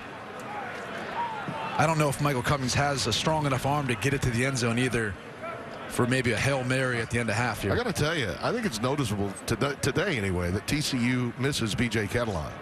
I mean, I think his versatility at the running back position. Green's a solid runner, had 170+ against K-State last week, but I think they miss his ability as a safety valve receiver as well as runner. Well, I think when you don't hit on some of his big plays downfield, you put yourself a lot of times in 3rd and long, and it doesn't help you with your 3rd down conversion rate, and that's where they've struggled. And KU's got a good defense. No doubt. They do. Listen to this ovation. The inspiration of this TCU senior-laden team. At halftime, they lead it here in Lawrence. And right now, let's send you back to Rob Stone in Los Angeles. I bet the guys are pretty excited about what they've seen for the Dell halftime report. All right, Tim Brady, thank you, as you guys mentioned. Here are 3 things you need to know about the most noteworthy game of the day so far. The Horned Frogs were hot early. Slanina catching the 5th reception in the first drive from Trevon Boykin. But the Jayhawks clearly owned the rock. Chalk Jayhawk, converting on 6 out of 10. And quarterback Cummings was doing the job, controlling the football and finding Ja'Mai Mundine among others. As we welcome you back on Senior Day, the committee is looking on and probably very interested, I'm sure, in the proceedings as number 4 TCU finds themselves down by 3. Brady Quinn by my side. It has been a lot of emotion and inspiration, but also technically the job's been done defensively. It has been. It's been mostly in the secondary. Yeah. Dexter McDonald, Ja'Cory Shepard have done a nice job not allowing any big plays downfield. And that's the biggest key with these spread offenses. They nickel and dime you. They throw underneath, and then they take big shots downfield. They're not as good at completing some of those intermediate passes, some of those curl routes, the in routes, things of that nature. So Kansas has to continue to cover downfield, not let them get back behind them, and not allow the big play. And I think they'll be able to hang in there and be able to possibly win this game with the way Michael Cummings is playing. Their offense is controlling the football right now. Well, look at the passing by distance in this game for Boykin. And that kind of talks about the spread offense and just the overall effectiveness of being able to complete balls in the middle of the field versus deep downfield and at the line of scrimmage. Well, Ja'Cory Shepard with the return. And he'll be stopped shy of the 20-yard line as we take a look at our first half stats presented by Geico. Total yards may be a wash, but I think the catalyst here is those first downs and the ability to sustain the football in long drives. Yeah, they don't have a turnover either. KU's got to play a clean football game in regards to the turnover margin. That's something that there's no one better in the country than TCU. They're number 1 in turnover margin. Defensively, they get a ton of turnovers, and offensively, they've been good at not turning the football over. So KU's got to continue to win the turnover battle to hang in this game. Pearson in the backfield. Cummings with time, and he throws it over the middle on the crossing pattern to Ja'Mai Mundine. That was a problem in that touchdown drive. The linebackers isolated could not stay with number 41, and they begin with the same thing to open the half. Well, if it's a linebacker, he's not quick enough to handle Mundine's speed. If it's a safety, he's not big enough to handle his physicality once he catches the ball or is getting open on a route. Again, he's a mismatch for everyone on across the entire field. This patchwork offensive line has done a pretty good job of keeping Cummings protected. Gibson, the center. Smithburg has moved over to left guard. Junior Vicinia has moved over as the starter on the right-hand side. There's Tony Pearson, stopped for no gain by Davion Pearson, 57. Davion Pearson beat Larry Mazik across the ball and was able to get a tackle for a loss there. They've got to find a way of getting a positive play here. Again, putting it in 3rd and short, 3rd and manageable. They did that in the first half, and that's why their success rate was so high. Well, everyone that's a playmaker has been involved, whether it's Mundine, certainly Harwell as a possession receiver, Nigel King on those jump ball situations, Pearson and Avery. Cummings now under pressure from the middle. Nice ad-lib to Mundine. Ja'Mai gets away from the shoestring tackle. Stays alive inside the 20.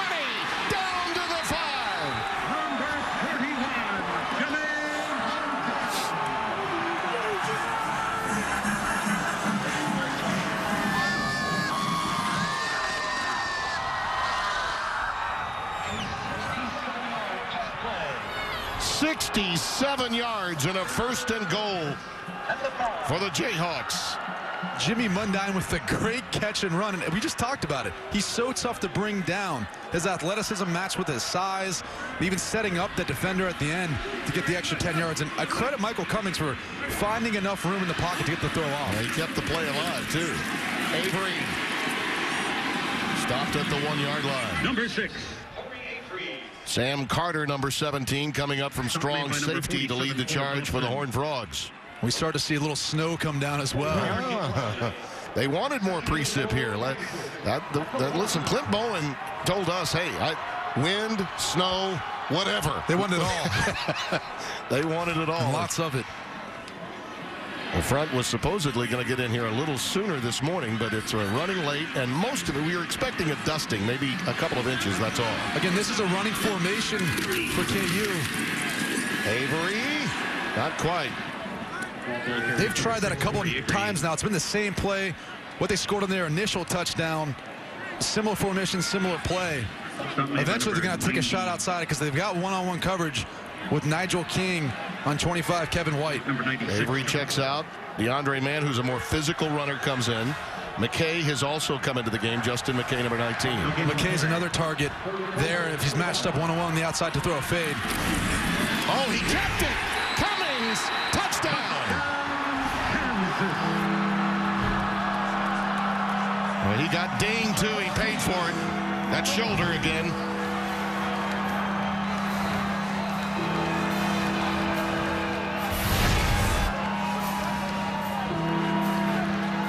Oh, he did all he could to hang on to it. I think the ball was somewhat loose. He cradled it as best he could, but that shoulder got popped again. And remember, he left the game for a couple of series last week against Iowa State. And Coach Sark did handle the job, and he's gotten a lot of snaps through the course of the year, was the starter. He may be called upon yet again. Matthew Wyman had an extra point blocked in the first half. He's on for the point after. But the toughness of this young junior quarterback from Killeen High School, Killeen, Texas, unquestioned. 67-yard connection to Mundine was the difference. Jemay has been unstoppable for the linebackers. Cummings kept the play alive. And yak yardage after the catch was the catalyst. And then the toughness, hurt shoulder and all, Cummings gets it in. Clint Bowen trying to orchestrate the biggest upset of the college football season here in Kansas. Star Ultra headlights from Sylvania. Fox Sports 1 College Football is presented by K Jewelers. So far, this is a gem being thrown up by a one-win Big 12 team against the 4th-ranked team in the country according to the college football playoff standings. What a way to start our day on the Fox family of networks here on FS1. Cameron Eccles-Looper is back deep. Again, they'll angle it towards the corner. He comes up and grabs it at the 16. Looking to get outside. Nowhere to go. Nice job by the coverage team stringing it out. Let's look at the touch. Let's look at the big play on the last series. Jemay Mundine at the top of your screen. He's going to run a little sit route over the football. But once Michael Cummings starts to scramble, he then gets open and he loses coverage. We talked about his physicality, being able to break tackles downfield. This is what's special, is once he starts to go at the defender, makes a move, and is able to get back upfield to extend the play for another 20 yards. Yeah, that was remarkable. He's not just tough, he's also got the speed to go with it. There's Aaron Green on the stretch play. He'll be tackled just beyond the 35 to the 37 by Big Ben Heaney. Ben Heaney all over the football field. He's been so effective in stopping the run, not allowing big plays. They're going to continue to need him to stop Aaron Green from having a huge effect on this game. 2nd down and a yard. Javon Boykin running out of time. Gets it to his man, David Porter. Well, I am continually being amazed at how he has progressed as a quarterback, given the fact that he was a running back / safety at one time in his career. He's shown tremendous poise, even in this game that has not gone his way. And that last play in particular, he worked through his progressions. He actually looked off Ben Heaney, staying in the zone coverage, and then found David Porter for the completion. Hicks and Travaris Johnson are in the game, and it goes to Hicks. And he is dumped at the 45-yard line by Cassius Sindish. A nice block by David Porter on the outside. Took down Tevin Shaw. Didn't allow him to make the first tackle, and Sindish was able to come up and finally wrap him up. In case you were wondering, the biggest deficit that TCU has faced all year is 13. Now remember, they did have a come-from-behind victory in Morgantown. They can call upon that here in the second half. That was the game that they were down by 13 in. Slanina, the intended receiver. Tim, one of the biggest differences I noticed in TCU from when we first saw them against Minnesota this year is they're running at such a slower pace. They were running a play every 17 seconds. Now they've been taking their time. You know, I think it was the Baylor game where they decided that. When they gave up those 21, it was after the Baylor game. They were so fatigued at the end of the game with Baylor. I think they did slow it down, whether they want to admit to it publicly or not. We certainly are seeing fewer plays from them. 3rd and 3.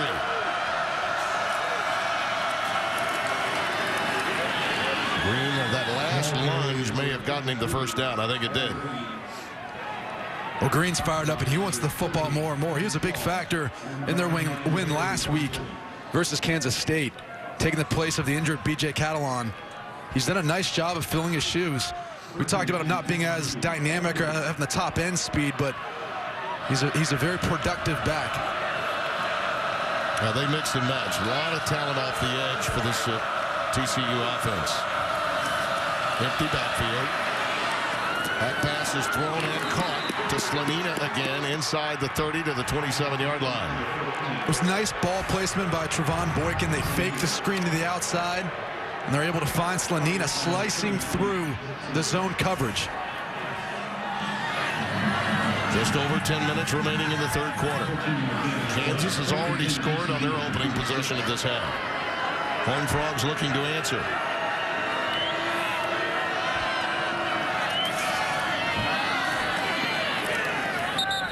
Green with that little hop skip maneuver gets ahead for about 3.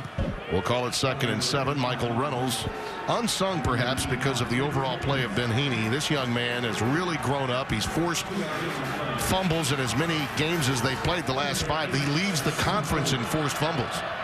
And he's turned into a big pass rusher in the Big 12. And you look at his ability to get to the quarterback and force fumbles. Oh, there's some pressure. He gets it to Kyle Hicks. Open spaces for number 21. He's inside the 5 and down to the 3. And Boykin was really pressured. Sindish made the stop. And Reynolds was one of the ones that was putting that pressure on. This is the tough part of playing quarterback. You're going to get hit, and you're going to take some pops. You got to hang in there and deliver a ball, and Trevon Boykin did that. He bought just enough time to allow his offensive lineman to get downfield and to block for Kyle Hicks, which led to a huge game. Green remains the setback. 1st and goal from the 3. Trips wide receiver set to the bottom of your screen. Dotson and Slanina both there. And a timeout taken by the Horned Frogs. Gary Patterson's club has lost some of its mojo in Kansas. Trying to find it again. Malcolm Brown looks to carry the Texas Longhorns to victory against Oklahoma State. Touchdown! Tonight at 7:30 on Fox. Big day today as well as Thursday. Fox Sports 1, you got to be on hand for the matchup between Kansas State and West Virginia in Morgantown. It all begins Thursday, 7 Eastern, 6 Central on Fox Sports 1 and streaming live on Fox Sports Go. Joel Klatt and I will be on hand for that one. 2 outstanding quarterbacks, Trickett and Waters. You got man coverage. Let's look at the matchup up top, and then on down the bunch, they'll probably try to work some sort of pick route here. They go option. Easy pickings. Touchdown, Aaron Green. Touchdown, TCU. Number 22, Aaron Green. And that's the other effective thing you can do versus man coverage is run the option. Because the guy responsible for the pitch man a lot of times is sitting back in the middle of the field. It's a long ways for him to go down near the goal line to be able to tackle the pitch man.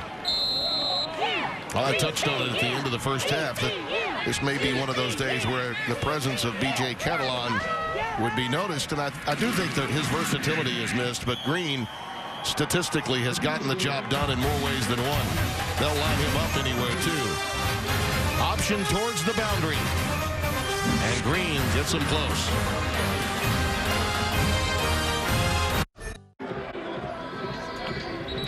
(20-17) our score. Kansas with the lead, but an outstanding drive by the Horned Frogs.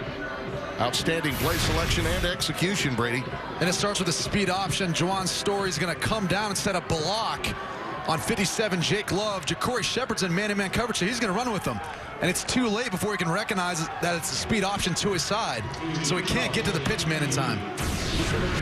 Good offensive scheme by Doug Meacham. They utilized that on the timeout. In the play previously, they had Colby Listenby, who's a little smaller wide receiver. So after the timeout, they bring in a bigger Juwan Story, who sits at 6'4", 208. He can set that block on a linebacker. It's all about matchups, right? It is. Doug Meacham, Sonny Cumbie, co-offensive coordinators for TCU do a nice job of finding those matchups and utilizing them. Ja'Cory Shepard is back deep from the 8-yard line.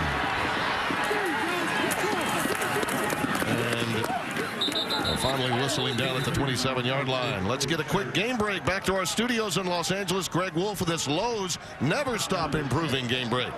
Guys, #1 Mississippi State digging themselves quite a hole in Tuscaloosa. Derrick Henry from a yard out originally called a fumble. It would be overturned. They've added a field goal since, but Dan Mullen's Mississippi State teams have never scored more than 10 points against Alabama. It's 19-3 tied. Tim, Brady, back to you. Oh, they'll be talking about that. If it winds up a close game, trust me, they'll be talking about that overturn. Tim, Michael Cummings back in the game, which is huge for KU. And we've got a marker down. Looks like preliminary indication procedure. False start. False start. Number 75, offense. 5-yard penalty, first down. Junior Vicinia, who moved up to right guard with the loss of Nalu Fusamaloni, and then Smithburg having to move to left guard. There are the numbers on Michael Cummings. And you cannot measure heart. If you could, it would be about double that output. 1st and 15. DeAndre Mann is the running back. For the corner, is it balanced and caught by King? It is! Nigel King, the tip drill, the touchdown!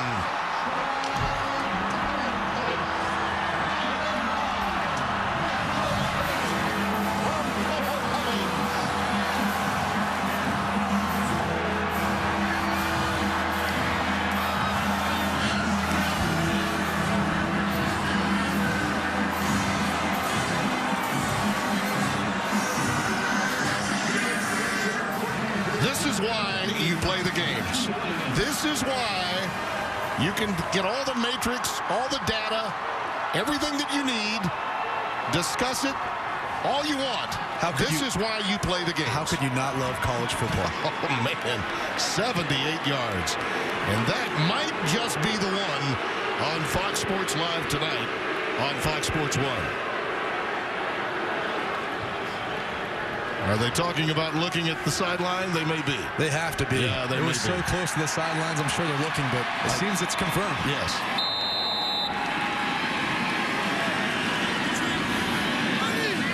Wyman for the extra point. These are not automatic. They had one blocked earlier.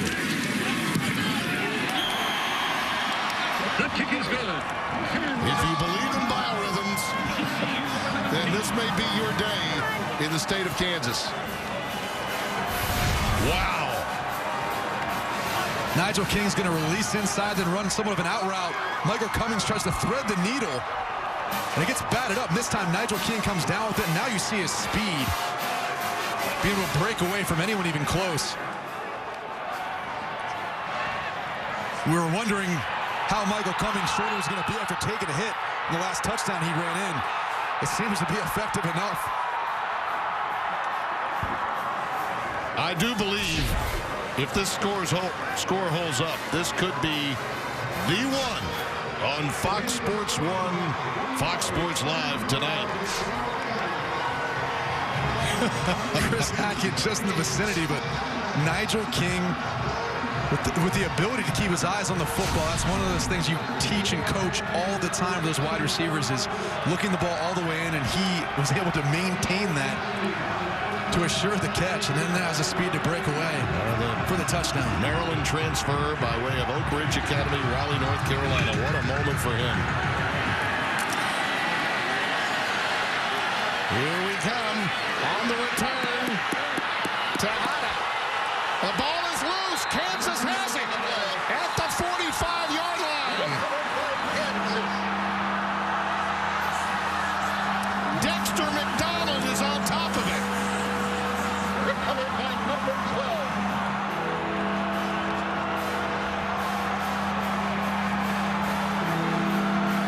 Well, Tejada normally would not be returning it. It came to him. It looked as though he might be ready to break it. TCU set up a convoy for Tejada downfield, but Pardula, he forced Legatron knocks it out. Wow. Legatron using his arms there to get the ball out and making what would have been nice field position for TCU. Now turns it into extremely good field position for KU. Hey, when the kicker gets physical, you know the emotions are running high. Pardula's a senior as well. All these guys are playing their hearts out right now on senior day. DeAndre Mann, the setback. They go power, and it's a play fake. Shooting for the home run, and that pass could have been picked off. Rodriguez Coleman, the intended receiver. Kindred had a real good shot at it, could not come down with it. Tim, many times when there's a turnover and you get it in plus territory, offenses like to come back with shots downfield and try to seize that momentum in the game. Right there, one of the few bad decisions Michael Cummings made. Should have been picked off. Derek Kindred just couldn't bring it in. Pardula getting some Gatorade after that big strip fumble. All that work in the weight room this week in the upper body, right? They go quick screen to King. Nigel King sidesteps one and is ushered out of bounds by Sam Carter. Very smart play by Trey Parmley. A similar play was run earlier in the game. He got called for offensive holding. This time lets the guy go, puts his hands up, and allows Nigel King to run and pick up a good 6 yards. TCU ranked 4th in the college football standings. A 4-touchdown favorite in this game. Trailing by 10 with 7:45 remaining. And you see the turnover story. Had been with Gary Patterson's team all the way until today. Looks like we may have some pre-snap movement, and the timeout, I think, may have preceded that. Timeout, Kansas. Well, the Jayhawks got the timeout prior to what might have been a false start. An overzealous kicker makes the play. And the Jayhawks get it back with a chance to really take command of this upset. These were the standings coming in. Mississippi State already in trouble in Tuscaloosa. Oregon and Florida State. And yes, TCU. Boy, could that be changing if this possibly holds up. A critical third down play coming up here for TCU out of the timeout. Pearson and Mann in the backfield on third down. Cummings is going to be sacked way back at the 50-yard line. That's a big defensive play by Terrell Lathan, number 90. Young man from West Monroe. It was a smart play by Michael Cummings. Didn't try to do too much with the football. Held on to it. Took the sack, which will take more time off the clock. Didn't have anyone open downfield. TCU did a nice job of covering downfield. Almost looked like it could have been a face match there. Yeah, and I think Latham hurt himself when making the tackle, number 90. He came up well, don't forget, too, Michael Cummings' shoulder landed on a little bit awkwardly. I'm sure that's not going to help his situation and how he's feeling. Pardula, who had the strip a moment ago, boots it away. Eccles Looper will let it bounce inside the 5. I think it may have been saved. Are they going to say that it went through? I think they are. In college football, all that must happen is the ball break the plane, and then it's a touchback. And that apparently is the ruling here. It didn't appear Tevin Shaw got there in time. And again, it's not where the defensive player is, it's where the ball is, and clearly it broke across the plane. Yes. So the Horned Frogs get the ball at the 20-yard line. Clint Bowen has got to be so pleased with the way his defense has held up. Horned Frogs have had their moments. Their best drive was the opening drive of the game. And they had a quality drive last time, netting the touchdown on the option play to Green. Boykin looking long. Listenby. Incomplete. Had it knocked away late. What defensive help from Isaiah Johnson coming over from strong safety. Had some help for Ja'Cory Shepard there, who was in coverage. That would have been a huge play for TCU, and they've been looking for that big play downfield all day. Trevon Boykin threw a nice ball out in front of Colby Listenby, but Isaiah Johnson there, and Ja'Cory Shepard was able to recover just in time to get his hand in on it as well. 2nd and 10. Look at that. They've been tested throughout the course of the season and again today. And both seniors have done the job on the outside at cornerback for KU. Popping outside is Aaron Green. Markers down back at the line of scrimmage at the 20. Thrown in an area where you'd think holding. It appears to be holding. Looks like Brady Foles. Holding. Number 55. Excuse me, Joey Hunt, the center. Yep. Previous spot. 2nd down. I think of Clint Bowen and understand the situation here for the Kansas head football coach. This is a young man that's 40, grew up in Lawrence, played for Glenn Mason here. Here's the hold. Watch Joey Hunt, the center. Tavarian Johnson does a nice job of trying to get off the block. It forces Joey Hunt to have to grab on. And in doing that, the officials see that he's holding on. And they're going to call that up 90% of the time. 2nd and 20. Boykin again stays poised, looking long for Dotson into double coverage, incomplete. What an arm Trevon Boykin has. He's a great athlete. He heaved that about 65 yards. He is just a fantastic athlete. And I admire his poise. Fans around the country just tuning into the game are going, well, the place is only half full, but it certainly is loud. Look for some sort of inside screen or possibly just another shot downfield in hopes of a catch or a pass interference call. 3rd and 20. Boykin's pass is caught. That's Slanina, and he's got a 1st down out to the 35-yard line. We talked about this coming into the game. TCU's weakness in the passing game was the intermediate routes, but Trevon Boykin has been on point today. He's taken what the KU defense has given him. And that's what Bowen was going to give him coming in. When you go back and watch the film versus West Virginia, they were able to stay on top of TCU throughout the game because they forced them to do the same thing KU's trying to do today. But Trevon Boykin responded, and he's doing it again now. From the 36, 1st and 10. That's Emmanuel Porter on the out route to the 47-yard line. Another 1st down. They move the chains with 5:35 remaining in the 3rd. Trevon Boykin has all day sitting back there, reading the defense. His offensive line has done a nice job, but KU can't rush him as hard as they would like because he's so explosive once he gets outside the pocket. It's the predicament they faced all day. Kyle Hicks and Travaris Johnson are in the backfield. And they go reverse with a Statue of Liberty. Desmond White, number 1. Freshman from DeSoto, Texas, to the 42. A lot of movement there. Well, all types of window dressing just to try to get the ball on the outside. These TCU wide receivers have so much speed. Once they're able to get to the edge and turn it upfield, they're dangerous in the open field. So much of what Sonny Cumbie and Doug Meacham do out of this air raid is designed, one play is designed to set up another. Using the width of the field, there's Doug, to get the vertical game going later. Under pressure, Boykin is down. Michael Reynolds was one of them. Greg Allen in there as well. Yep, 22 and 55. Second down and 11. It seems like every time in this game, TCU's coming with a big play. The KU defense has responded with a tackle for a loss or a big stop. We'll see if they can continue that throughout the rest of the game.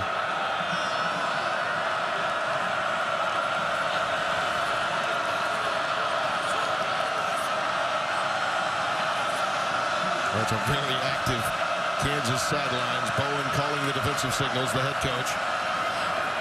And that pass is caught at the 25 by Slavina again.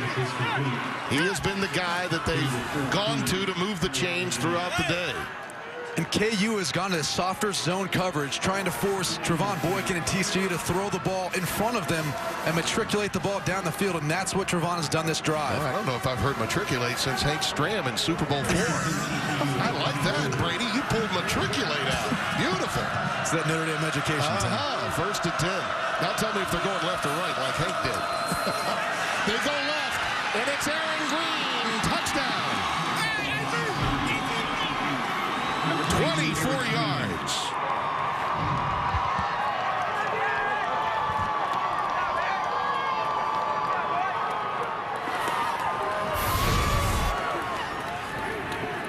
Ben Heaney gets caught up, thinking this ball is going to the front side, and Aaron Green does a nice job of cutting it out the back door with all sorts of running room. When KU chooses to run this soft zone coverage, it creates voids in the middle of the field. And if they're able to find these running lanes, KU's got to do a better job of keeping in their gaps and not allowing such big holes in there at the line of scrimmage. Obercrom with the extra point to make it a 27-24 game. I was talking about Bowen and the job he has as defensive coordinator as well as now interim head coach.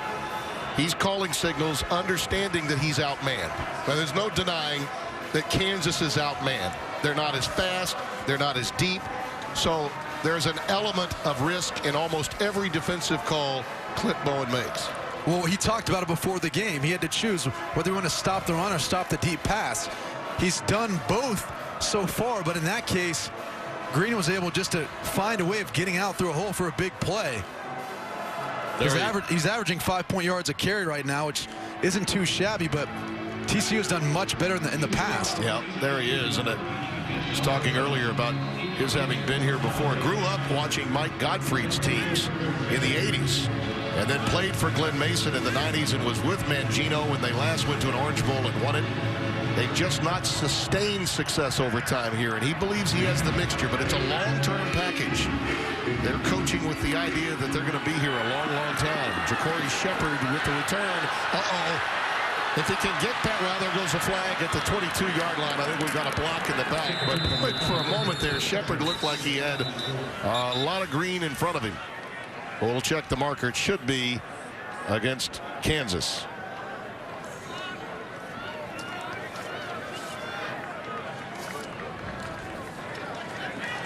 During the return, illegal block in the back. Number 6, receiving team, 10-yard penalty from the spot of the foul. First down. Well, what a day for these guys. Jermaine Mundine especially. We talked about his elusiveness. Once he gets the ball in his hands, he's so tough physically, but he also has that rare ability at his size to be able to get away from defenders. And Nigel King playing with so much confidence right now when the ball's in the air around him. He can go up and get it, make the big play. And he's got the speed, too, to run away from the TCU defense. Cummings has been able to throw in tight quarters and get away with it because of those guys. And here's Tony Pearson trying to run it off the left-hand side, decides to turn it back up. Maybe a yard, if that. Sam Carter with the stop. Well, they've got to find a way of getting the ball to Nigel King again on this drive. He's kind of been the spark for this offense. Look at that. 2 players with 100-plus yards, first time since Briscoe and Meyer. Mundine and King collaborating in a very large way today. And credit Eric Keesaw, the offensive coordinator, for finding ways to get them the football. He's done a nice job with that. And Michael Cummings, the quarterback. Second and 10. That out route is incomplete. Intended for Parmalee. Or Mundine, I beg your pardon, the tight end. And Mundine had a step on the defender. Michael Cummings just yanked that ball a little bit outside. You've got to wonder, is that shoulder or his right side, the ribs, starting to bother him from the hits he's taken so far today? And dating back to last week, versus Iowa State where he had to come out of the game. Yeah, this is a critical third down because if they have to punt it here, TCU is going to get tremendous field position, and they're beginning to warm up offensively. You get a feel that Boykin's really getting in rhythm. Cummings. It's a middle screen that was going to go nowhere. Well defended, good pressure coming. Pearson, the intended receiver. Chucky Hunter was right there to read it out. Wasn't fooled by any means. Memorial Stadium in Lawrence, Kansas. Tim Brando along with Brady Quinn, Mike Pereira, available to us in our Los Angeles studios whenever officiating circumstances permit. Happy to have you with us. Pardullo to punt it away. Cameron Eccles-Looper is back deep. He's standing at his 45-yard line.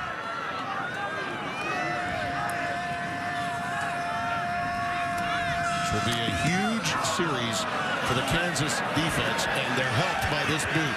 A big one to Eccles-Looper. But he's got an avenue, and he's got sprinter speed. World-class speed. There he goes. Touchdown.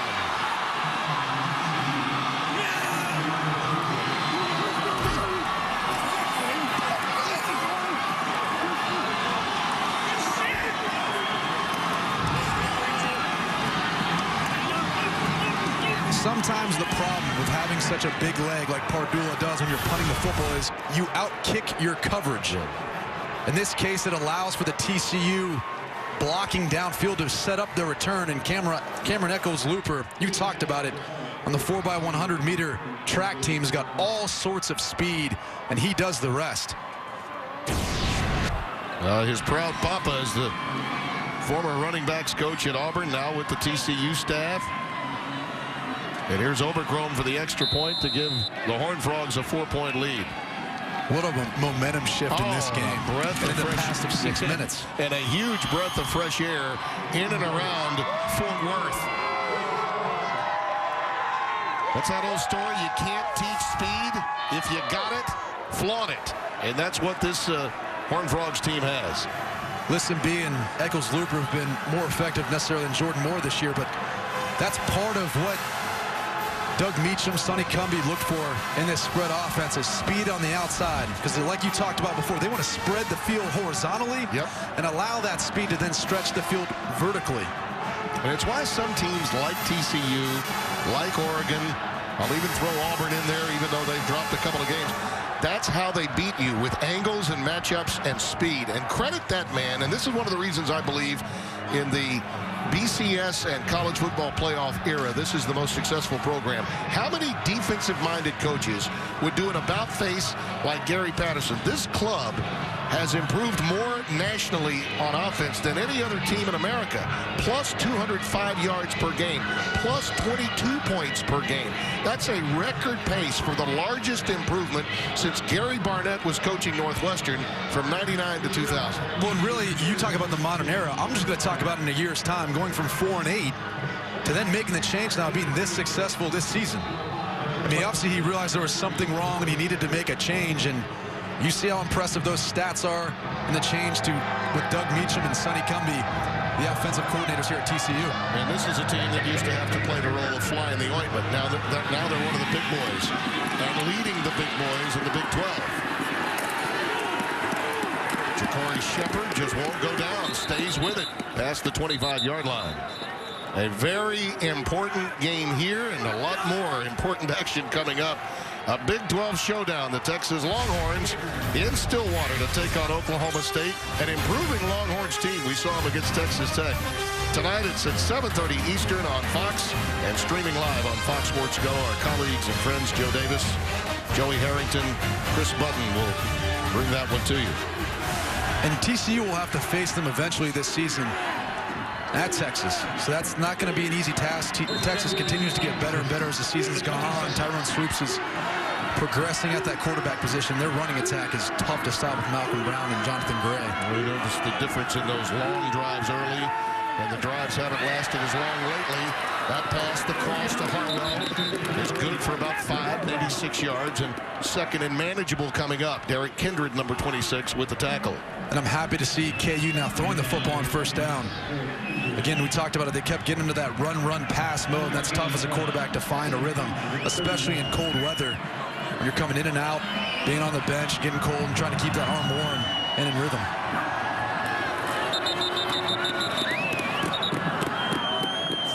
We have a flag down, pre-snap.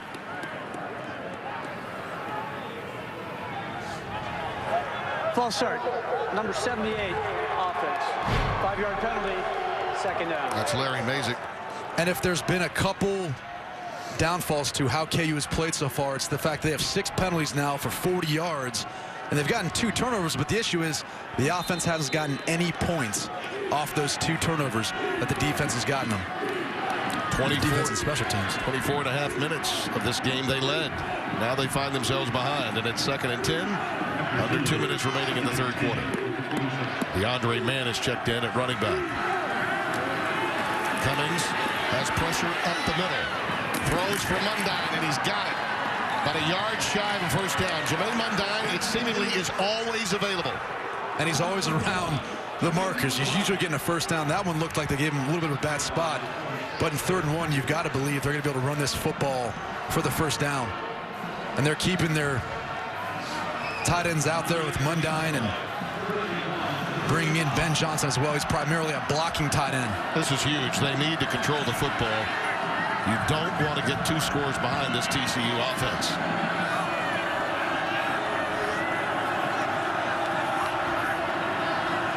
Horned Frogs showing pressure. Play clock winding down.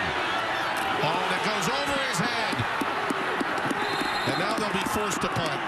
That didn't look good from the get-go. They were up against the play clock, and you see the end result. Well, they made a switch at center from Keon Houghton to Joe Gibson this season because Keon Houghton was snapping the ball a little bit off and a little bit too hard at times. And in that case, the play clock was running down. Cummings calls for the football, and Joe Gibson just puts a little too much on it. Too high, too hot. Hard to handle as a quarterback. They may have been well served to call a timeout from the sidelines in that situation. That was a very pivotal down here. Yeah, it really was. I think they probably, if they had it to do over again, the coaches would have called a timeout. On 4th and 13, Eccles Looper again backing up. That's a beautiful boot. But did he outkick the coverage again? No, not this time. Nice shoestring tackle made at the 25-yard line by Justin McKay. 60-yard boot, a 10-yard return. See, here's the play clock winding down, and this is when everyone gets a little tense, I think. Well, as you look to the sideline, they want to make sure they're in the right call, so they try to draw the defense off with a dummy count. And then at the last minute, they try to communicate their calls on the play that's changed, and there comes back a hot shotgun snap. So the ball now at the 27. A huge sequence here for the Kansas defense. Boykin again with plenty of time now running out. And is sacked, but there will be a face mask. There will be a face mask coming through Simke. It looked as if Andrew Bolton might have got a hand on Trevon Boykin's face mask. And he was stepping up in the pocket when it happened. Personal foul, face mask, number 95 defense. 15-yard penalty from the previous 5 and an untimed down. Yeah, very tough break for Kansas there. All of them are the 15-yard variety in the collegiate game. He was just trying to make a play. Simke was with him and would have made the play. With Trevon Boykin's elusiveness, you try to grab on whatever you can. In that case, no doubt about it. Can't grab the face mask. But with the ball now at the 42-yard line, TCU's playbook is wide open for Cumbie and Meacham here. And this is where they smell blood. Yeah, they try to take shots, and they try to garnish this momentum that they've created now in the game. They haven't had it all game until this point. Look how much space has been between those 2 defenders. They've been utilizing that slot wide receiver the whole game. And they go underneath to Porter, who gets it to midfield. It'll be about a yard shy. Sendish with the stop, and we've come to the end of 3. And as much as has happened through the day, to make you feel like it might be on Senior Day all about Kansas. TCU's flexing its muscles and saying, there's a reason why the committee likes us. We like us too.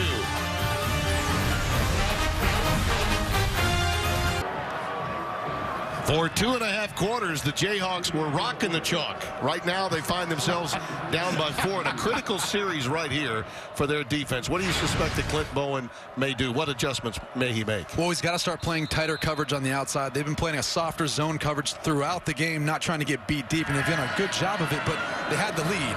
Now they're playing from behind. They've got to start pressuring Trevon Boykin, playing tighter in coverage. And Boykin gets ahead to about the 46-yard line. Yeah, and in saying that, too, they've got to utilize an extra defender in the box to stop the run, because TCU is able to play from ahead.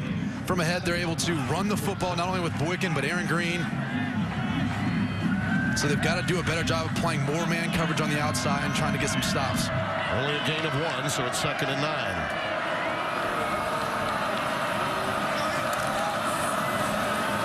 They go with a little slip screen and a missed tackle, and Porter is knocked down at the 40 by Greg Allen, number 22.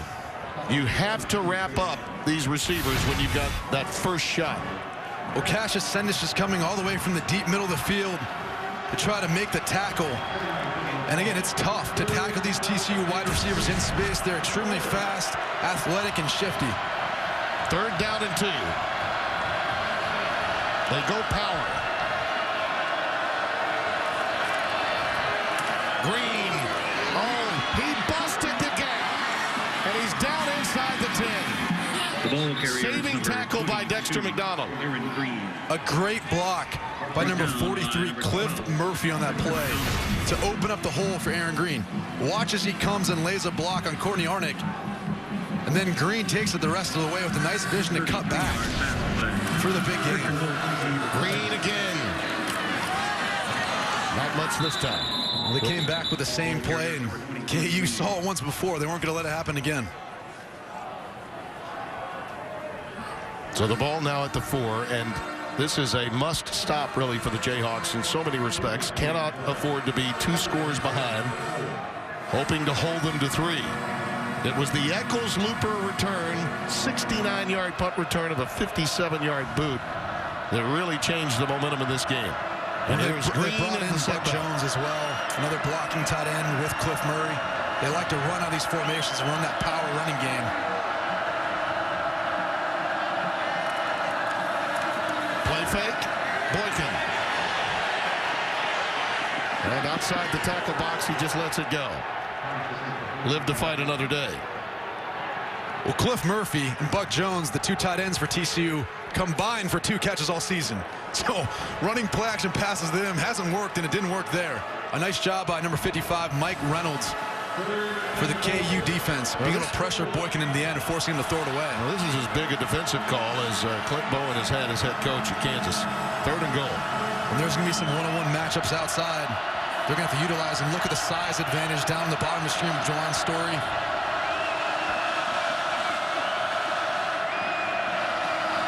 Low snap. Boykin again. In trouble. Wrapped up by Reynolds. Reynolds wrapped. And that will force a field goal. And that is a win for the KU defense, because a field goal here still puts you within 1 score. Michael Reynolds so effective with his speed upfield. He does a nice job chopping down the tackle's arms to be able to get into the quarterback. Oberchrome will try a 25-yarder. Got it. But a big win for Clint Bowen's defense, holding them to 3 after that big run by Green that almost got him into the end zone.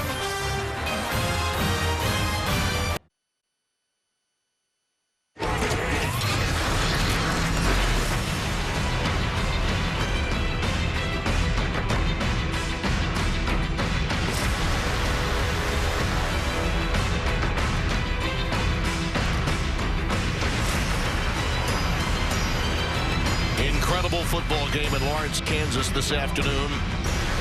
4-touchdown underdog Kansas looking for its second conference win with interim head coach Clint Bowen on senior day. Had control of this game, led it 27-17, and have now surrendered 17 unanswered points, but are still very much in it.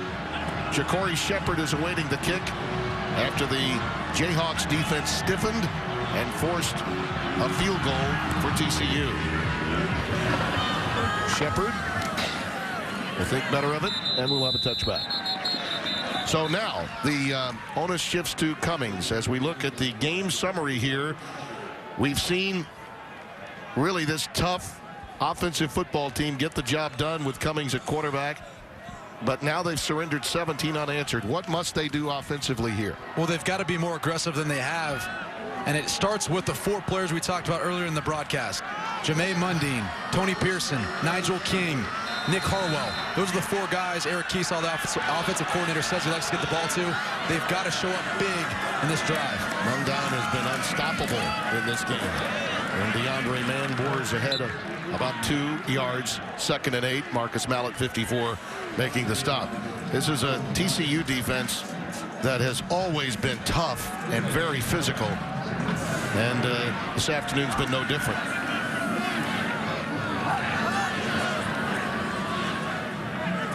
They've surrendered some yards, particularly when the linebackers were isolated against Mundine and on those jump ball situations to Nigel King. And they can still run the football. You know, they're only down 1 score. That's part of the game. You can still be balanced on offense. We call it 2nd down and 7. Again, the play clock winding down dangerously close to a penalty. Pressure off the edge. The pass is thrown over the middle, and it's Rodriguez Coleman. He gets into the scorer's column up to the 45-yard line, and the Jayhawks try to move quickly here. A 17-yard gain. Great play call by Eric Kiesau, the offensive coordinator. Getting the coverage he wanted, utilizing the play-action pass to find the windows downfield, and a good job by Michael Cummings. Again, coming up big. He's got that banged-up right shoulder, but he's playing tough right now, still completing balls downfield.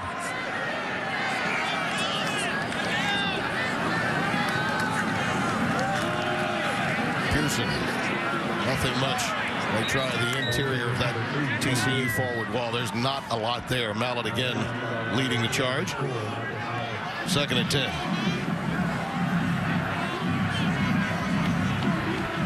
They've got to have more success on 1st down. That's been a little bit of their Achilles heel so far in the 2nd half.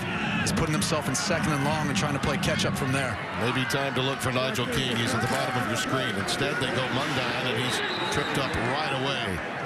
Closing speed of Ranthony Tejada, who atoned for that fumble that he had on the kickoff return. There was those missed opportunities really off those turnovers for Kansas that in the end they'll be dreaming about if they don't come up with the win. 3rd down and 10. And again, KU taking their time at the line of scrimmage, making sure they're getting the right call. Gary Patterson talked about it before the game with us that he wanted to disguise coverage as much as he could to right before the snap.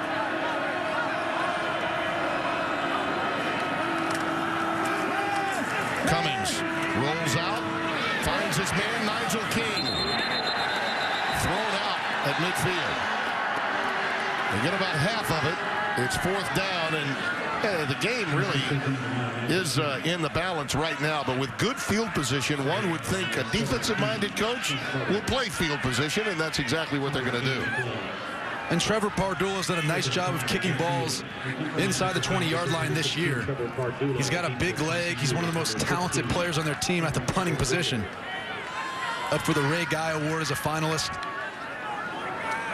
Cameron Eccles-Looper, who did take one back for a touchdown that really changed the entire momentum of this game, awaits, calls for the fair catch inside the 10. And he comes out to the 12 to make it.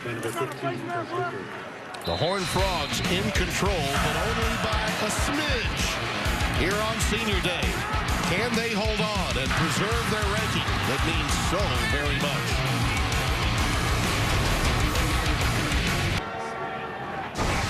Fox Sports 1 College Football is presented by Kay Jewelers. 34-27. Horned Frogs with the lead and the ball at the 12-yard line. Tim Brando, Brady Quinn, Mike Pereira back in our studios in Los Angeles. Look at that. Past Casey Paul Hall. Now at 3,021 all-time most passing yards in a single season. And I think he actually passed Andy Dalton today for total offense in a season, total yards. Morris Johnson. Going to lose a little yardage there. May have lost two. The ball's loose. Ball is loose. Kansas has it. The Jayhawks recover. They're not done rocking the chalk. Tadarian Johnson comes away with it. Travaris Johnson was struggling to get more yardage. We see it happen time and time again. And now how smart is the decision to go ahead and punt? Yes. And rely on your defense, knowing they've played big for you all year long. Victor Simmons forced the fumble. And Tadarian Johnson's able to get this ball just before it goes out of bounds. That's the key here. If this ball goes out of bounds, it remains TCU's ball, but he's able to grab it just before it was his foot out of bounds. A senior from Jackson, Mississippi came away with it.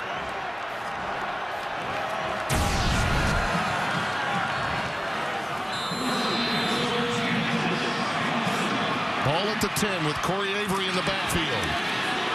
He gets it to the 5, so that's a critical first down play to net 5 yards, 2nd and goal. And I suspect KU will continue to run the football, not only to take time off the clock, but that's been what they've been able to hang their hat on so far today is their success in the running game. Another one of those seniors, Tadarian Johnson, Jackson, Mississippi. But if they look for anyone on the outside, it's going to be Nigel King. He's been the guy they've thrown jump balls to at the bottom of your screen for big plays. 2nd and goal. There it is. Did he get it? Did he get it with one hand? They're going to say no. That was a fantastic grab. He just couldn't get a foot in. Oh, he's got like hands of Velcro, this guy. It's incredible. I mean, it was close. Oh, just by a half out of bounds with the right foot. Yeah, by a half a foot. If you're KU, this is 2-down territory. There's no way you're going for a field goal here. You're trying to find a way to get in the end zone by whatever means possible. Really? Yeah, well, we'll see. 3rd and goal. They run option. Pearson, nothing doing. Now, I don't know that you put the game on the line at this point. You got to get some points, right? You got to get some points out of this. Well, you've had turnovers. I don't like that last call. I mean, you're running a speed option into the short side of the field. There's no room, and the defense can play it and use the sideline as their 12th defender. And they are going to kick the field goal. I just don't know that KU is going to be able to get back down on this part of the field again. Well, I think they have squandered so many chances with turnovers that they have to get points here. You likely were going to have to score twice to win the game anyway, but this is not easy. From the right hash, a 23-yarder. And he got it through. Wyman gets it through, so now a touchdown would win it rather than tie it. Tadarian Johnson, after the forced fumble, comes away with a recovery. Victor Simmons forced it. Johnson got it. And then Wyman gets the 3. It's not over in Lawrence, Kansas. Fox Sports 1 College Football is presented by Kay Jewelers. 34-30, 7:42 remaining. After the Horned Frogs turnover, Jayhawks settle for 3. And what a change in their offense since Michael Cummings has been quarterback. Oh, yeah. And another touchdown and averaging points a game. Well, they go with a pooch high sky kick coming down to Buck Jones, a reserve tight end. He gets it out to the 35-yard line. Let's get back to Greg Wolf for a game break in Los Angeles. All right, thanks. Melvin Gordon may be reshaping the Heisman conversation. 6-yard touchdown here. He's got a school record 369 yards. He's making a run at LaDainian Tomlinson's FBS record of 406 yards in a game. There's still over 5 minutes left in the 3rd quarter. Badgers lead Nebraska 38-17. Tim Brady, back to you. And that is bad news for Ohio State. And Tim, you called it. You had Wisconsin over Nebraska, and you said it. It doesn't help the Big Ten trying to get in the college football playoff. It does not. And it's interesting because of what the Big 12's dilemma is, as you see Aaron Green tripped up the 43-yard line. Look how explosive he is. He put his foot in the ground and just left 22 Greg Allen, the nickelback for KU, in the dust. Going back to that, a one-loss Nebraska team could really help Ohio State and catapult them with the college football playoff standings. Unfortunately, double loser during the course of the Big Ten, given the strength of schedule in that conference, would be to the detriment of Ohio State's chances. As you see, Green stopped really at the line of scrimmage. That's a good defensive play by Greg Allen, who's played well in the second half. Well, we talked about it. They've got to start taking more chances on the defensive side of the football right now because they're still down 4 points.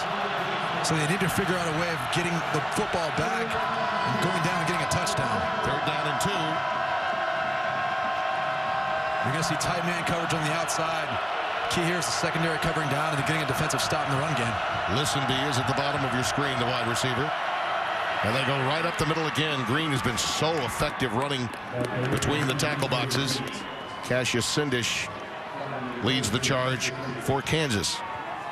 And to your point now, as this drive continues, the decision, and maybe even to some extent play calling decisions in that last sequence for Kansas, can be discussed and will be discussed if they score here. You can't afford to be conservative playing against one of the best teams in the country, especially the way they started to run the football here in the second half. On 1st down, it's Green again. He popped it.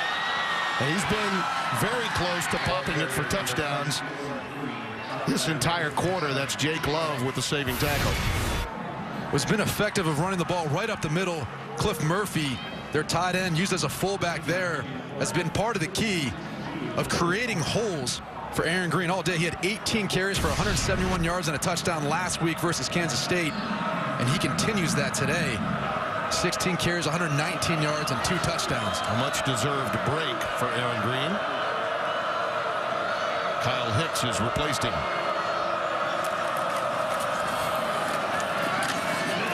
He gets ahead for about 3, and it'll be 2nd and 7. Jake Love making the stop.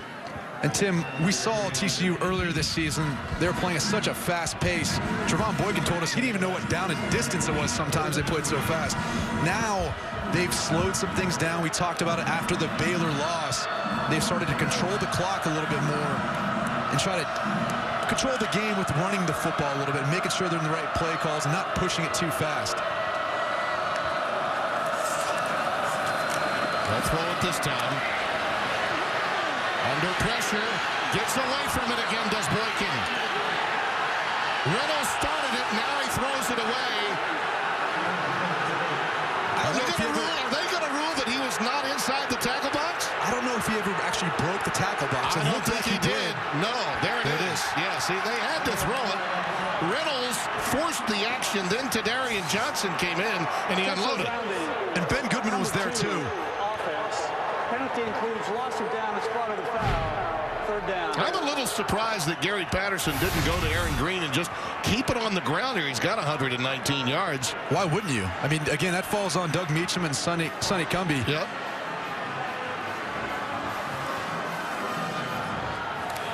Didn't get the ball past the line of scrimmage. Didn't get outside the tackle box.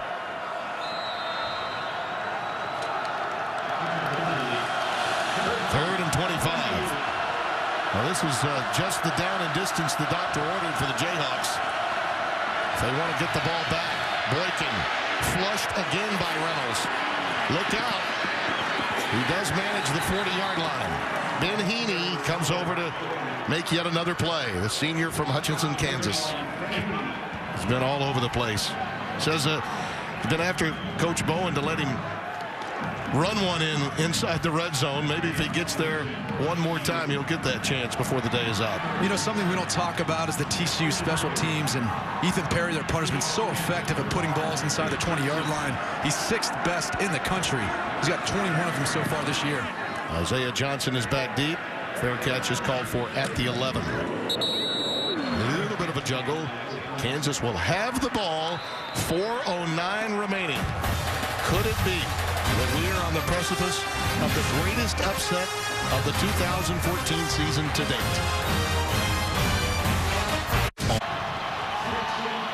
Clint Bowen as interim coach. with a tremendous opportunity for his team on senior day. 89 yards away. By the way, they took the lead for the first time this afternoon when they went 89 yards. At that point, they were down 7-6. And they converted on a 14-play drive to take a 13-7 lead. Corey Avery's in the backfield. And this pass is caught. Justin McKay. By the way, that missed extra point that we had after the first Kansas touchdown looms largely because if they had made it, all they would need would be a field goal to tie the game to send it into overtime. Yeah, completely different mentality now for Eric Keesaw, the offensive coordinator for KU. Now they've got to be more aggressive because they need a touchdown. First down from the 25. That's King in motion. Over the middle, Mundine. On a rare occasion that he doesn't reel that one in. That's two for him today, 2 drops, and you said it. He's got tremendous hands. As usually brings that ball in for a first down. Well, as the sun has gone down on this dark, dank, and very cold and blustery day, it's getting even colder. The ball is getting harder. Avery is the setback on 2nd and 10. Cummings' pass. Boy, that was jumping the route by Kevin White. He almost had a pick. He read that one right away. He was going to Nigel King. He saw it coming from the moment Cummings went into the throwing motion. Kevin White knew the ball had to come out quick, and he jumped the route because they brought a corner blitz by Ranthony Tejada to the corner on the top of your screen. He came off the edge, and they knew that there was going to have to be some sort of quick adjustment by the offense so he could sit on the route. Third down conversions far more difficult to come by in the second half. 3rd and 10.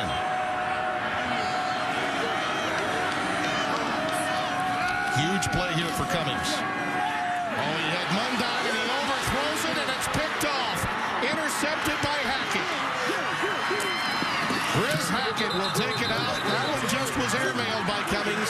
Mundine was open in the crease, but Cummings airmailed it. Cummings has made good decisions and accurate throws all day, and that one was a good decision, just not an accurate throw, not the type of ball. He threw a touchdown pass earlier today, putting a little more zip on the football. This time he floats one. I think he obviously felt the pressure coming up the middle by the defensive line of TCU, and that didn't allow him to really get through the throw and drive it like he would have liked to. By the way, Sam Carter, after this play ended, is down in the end zone, and they're tending to him right now. He was leading the blocking, the sort of convoy for Hackett.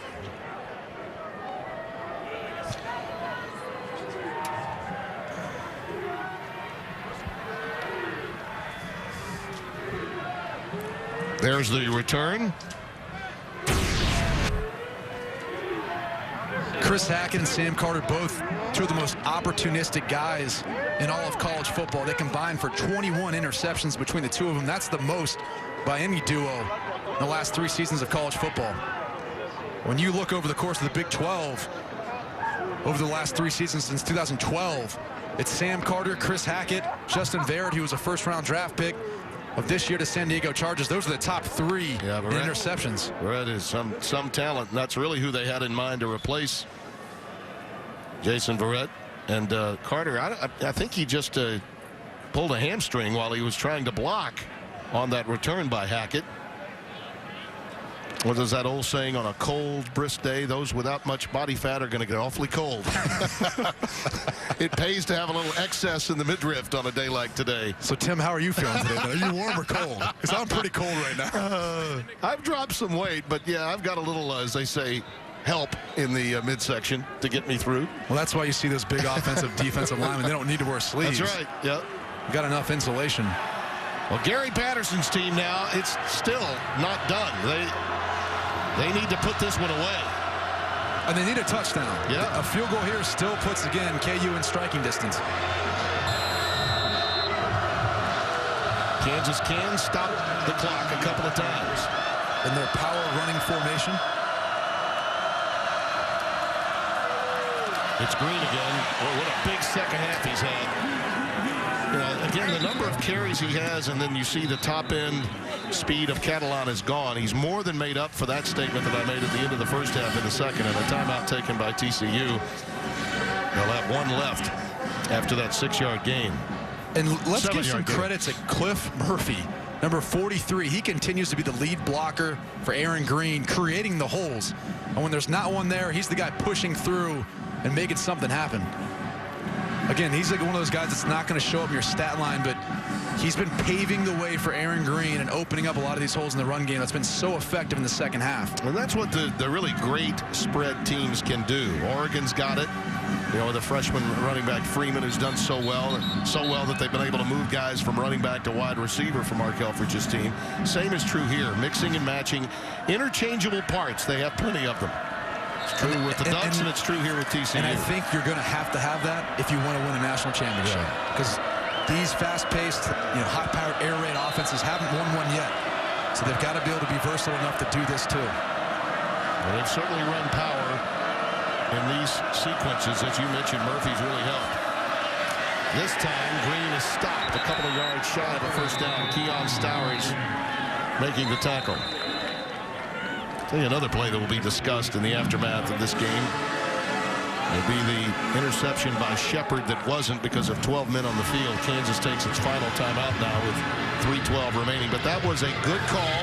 And again, I think you have to credit Gary Patterson's staff upstairs, particularly Sonny Cumbie, who aided and abetted that late flag to be thrown. It was a good call, but the flag didn't come down until very, very late, long after Ja'Cory Shepard had gone into the end zone and everyone was celebrating a touchdown for Kansas. Yeah, everything had happened so quick.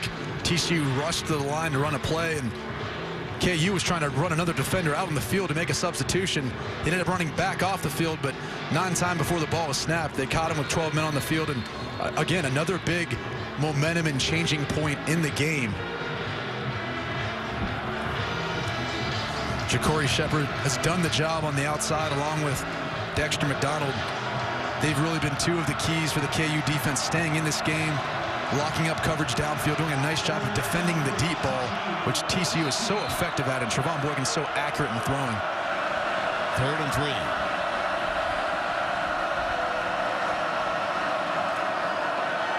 They go stretch play.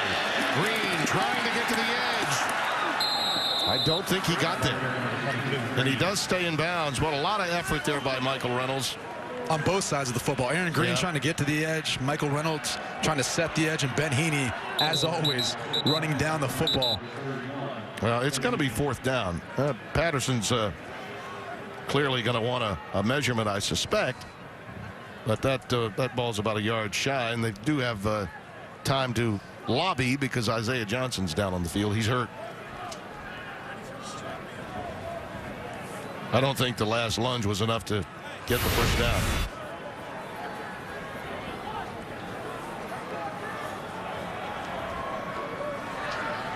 It's going to be close. I don't think he made it. Right. Well, he did a good job of keeping his knees off the ground as his side of his body hits. It looks like. Yeah, the ball is behind the line. At least that, of course, that's not an official line, but it's the one that we have. And Isaiah Johnson getting hurt doesn't help the KU defense. No, it doesn't. They don't have a ton of depth on the back end, and he's been an integral part. There's Doug Meacham. Isaiah Johnson comes back in. Smithson came in to replace him, and now he's back. There's no review. They're calling the offense back out there. And it's like TCU's getting a free timeout here. It's 4th and inches. Yeah, I'm wondering why they wouldn't. Yeah, now they're finally going to start the clock. They should have started the clock a long time ago. Well, there's 2 rules of thought. You can let the time run off, take this additional time to decide what you want to do, as well as let the game clock run down, take a timeout. If he wants to play it safe, you can kick a field goal and still keep them within a 1-score game, but a touchdown doesn't beat you. Yeah. But I think the way they're running the football, though, if they wanted to go for this, they could easily get it. Clearly, Gary has decided that he's going to let the play clock wind all the way down, then take a timeout and then make his determination on what to do on 4th down. Timeout. TCU. Their second of the half. 30-second timeout. All right, here's the issue, and one of the things that's got to be brought up in the wake of what happened today in the Big Ten. We're showing you the situation for both Baylor and TCU. What comes into play, I think, for the Horned Frogs is their victory against West Virginia versus Baylor not getting it done in Morgantown. Well, that's what Gary Patterson is trying to say and trying to make the point is they went to Baylor and they lost by 3 points. They're up 21, and he keeps saying that it wasn't a neutral playing field, so you can't look at that. So let's look at the two opponents they have played. They both played West Virginia, both played in Morgantown. Baylor lost, TCU won. Yes, so he tries to use that. And even if you look at SMU, they both played SMU this year. TCU beat him by a more decisive factor. Remember, TCU chose to play Minnesota. Baylor chose to play others that were not Power 5 opponents. That's another factor. But here's the other issue. Ohio State could finish 12-1, and the best you can do in the Big 12 is 11-1. Okay, they're going to go for it appears, on 4th down and inches. I think Patterson has enough faith in his defense if they don't get it that they can stop the KU offense. Well, we may find out. Let's see. It's awfully close. It could be a first down. Looks like it is at the 12-yard line. Johnson and Heaney collaborate, but I believe Boykin made the right choice on this read and is going to have a first down. This is why it's so hard to stop the TCU offense. You have to not only defend the run, but Trevon Boykin, once he gets out of the backfield on these quarterback keepers or zone reads, and the guy responsible for him a lot of times is the player in the middle of the field, and that was Isaiah Johnson. He's got to run from about 12 to 15 yards back up to the line of scrimmage to try to make a stop, and there's just, they don't have enough speed, and there's not anyone in the country who could probably do that. And another timeout taken just before the play clock ran out. Timeout. TCU, their third and final of the half. A little caveat to our point that we're making about 12-1 versus 11-1. The debate will be, should the Big 12 in the future consider the potential of having a championship game? And oh, by the way, before you say you've got to petition the NCAA first, wait a minute. Remember, the 5 power conferences now have been granted autonomy. True. I talked with Jeff Long this week, the chairman of the College Football Playoff Committee. I asked him a hypothetical. I said, if in fact the Big 12 Conference petitioned the other 4 conference commissioners, do you believe that they could get a championship game with only 10 teams? He said, yes, I believe the NCAA body would never vote on it, but the other 4 conferences would have to approve it. And that's where, you know, if you're another conference, you might say to yourself, well, why would we want to let the Big 12 do it and face more competition to try to get in this playoff? I think right now, with only 4 teams in the college football playoff, they might say, no. You've got to do what the NCAA says. You have to go to 12. Well, I think the other thing you got to look at, too, is the Big 12 only has 3 teams in the top 25 of the college football playoff ranking. That's the least of any Power 5 conference. Yeah. Every other conference has more, so the Big 12 looks like the weakest conference right now. And they'll take a knee out of the victory formation. Well, our Right Stuff player of the game is presented by Academy Sports and Outdoors. And gosh, what a performance in the second half, especially by Aaron Green, with B.J. Catalan not available. 19 carries, 128 yards. He also caught 4 for 26 and 2 touchdowns. And he was really the spark for TCU in the second half. Yeah, he was. He was the one who made the big plays and was able to run downfield and basically take back control of this football game. Well, partner, I'm going to be with Joel Klatt on Thursday for the West Virginia-Kansas State game. They're not out of this thing either, K-State. But it has been a joy having you in the booth with me during the regular season here. It's been a blast. Pleasure's all mine, Tim. It truly has been so much fun being able to cover the game of college football and stay still close to the game of football, something that I've loved so much and enjoyed playing and now commentating on. Yeah, well, your passion is and your work ethic has been duly noted. And that face sort of sums it up for Clint Bowen. His team, you got to give his club a lot of credit for the way they played. Outmanned at every position. A lot of things went right. A couple of things went wrong. And ultimately, you feel maybe play calling in the red zone late was an issue. Well, you've got to be aggressive when you're playing one of the top teams in the country. You have to take those wins. Yeah. You can't, try to hope and wish that they make a mistake. These teams are too good. And KU, to me, just played a little bit too conservative in the second half. But, going back to Clint Bowen and the future for KU, I can't think of a better guy fit for the job. Neither do I. Yep. Trust me. They have to pay off Charlie Weiss a lot of cash, and he would be a local favorite. He understands what it needs and takes here at Kansas to be successful, and I think he's got a really good opportunity, provided the way they finish. Well, TCU staves off a feisty group of Jayhawks today, and the Horned Frogs, we'll see how this affects them this week. They didn't win with the impressiveness that I think they had hoped for. We thought coming into the game that would occur. So, again, now it makes that Texas game a little bit more interesting. It's a Thanksgiving game that we'll have, too, on Fox.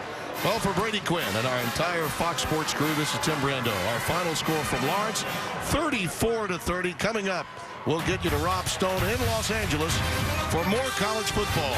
And, boy, did we have a great story today. We'll join you next.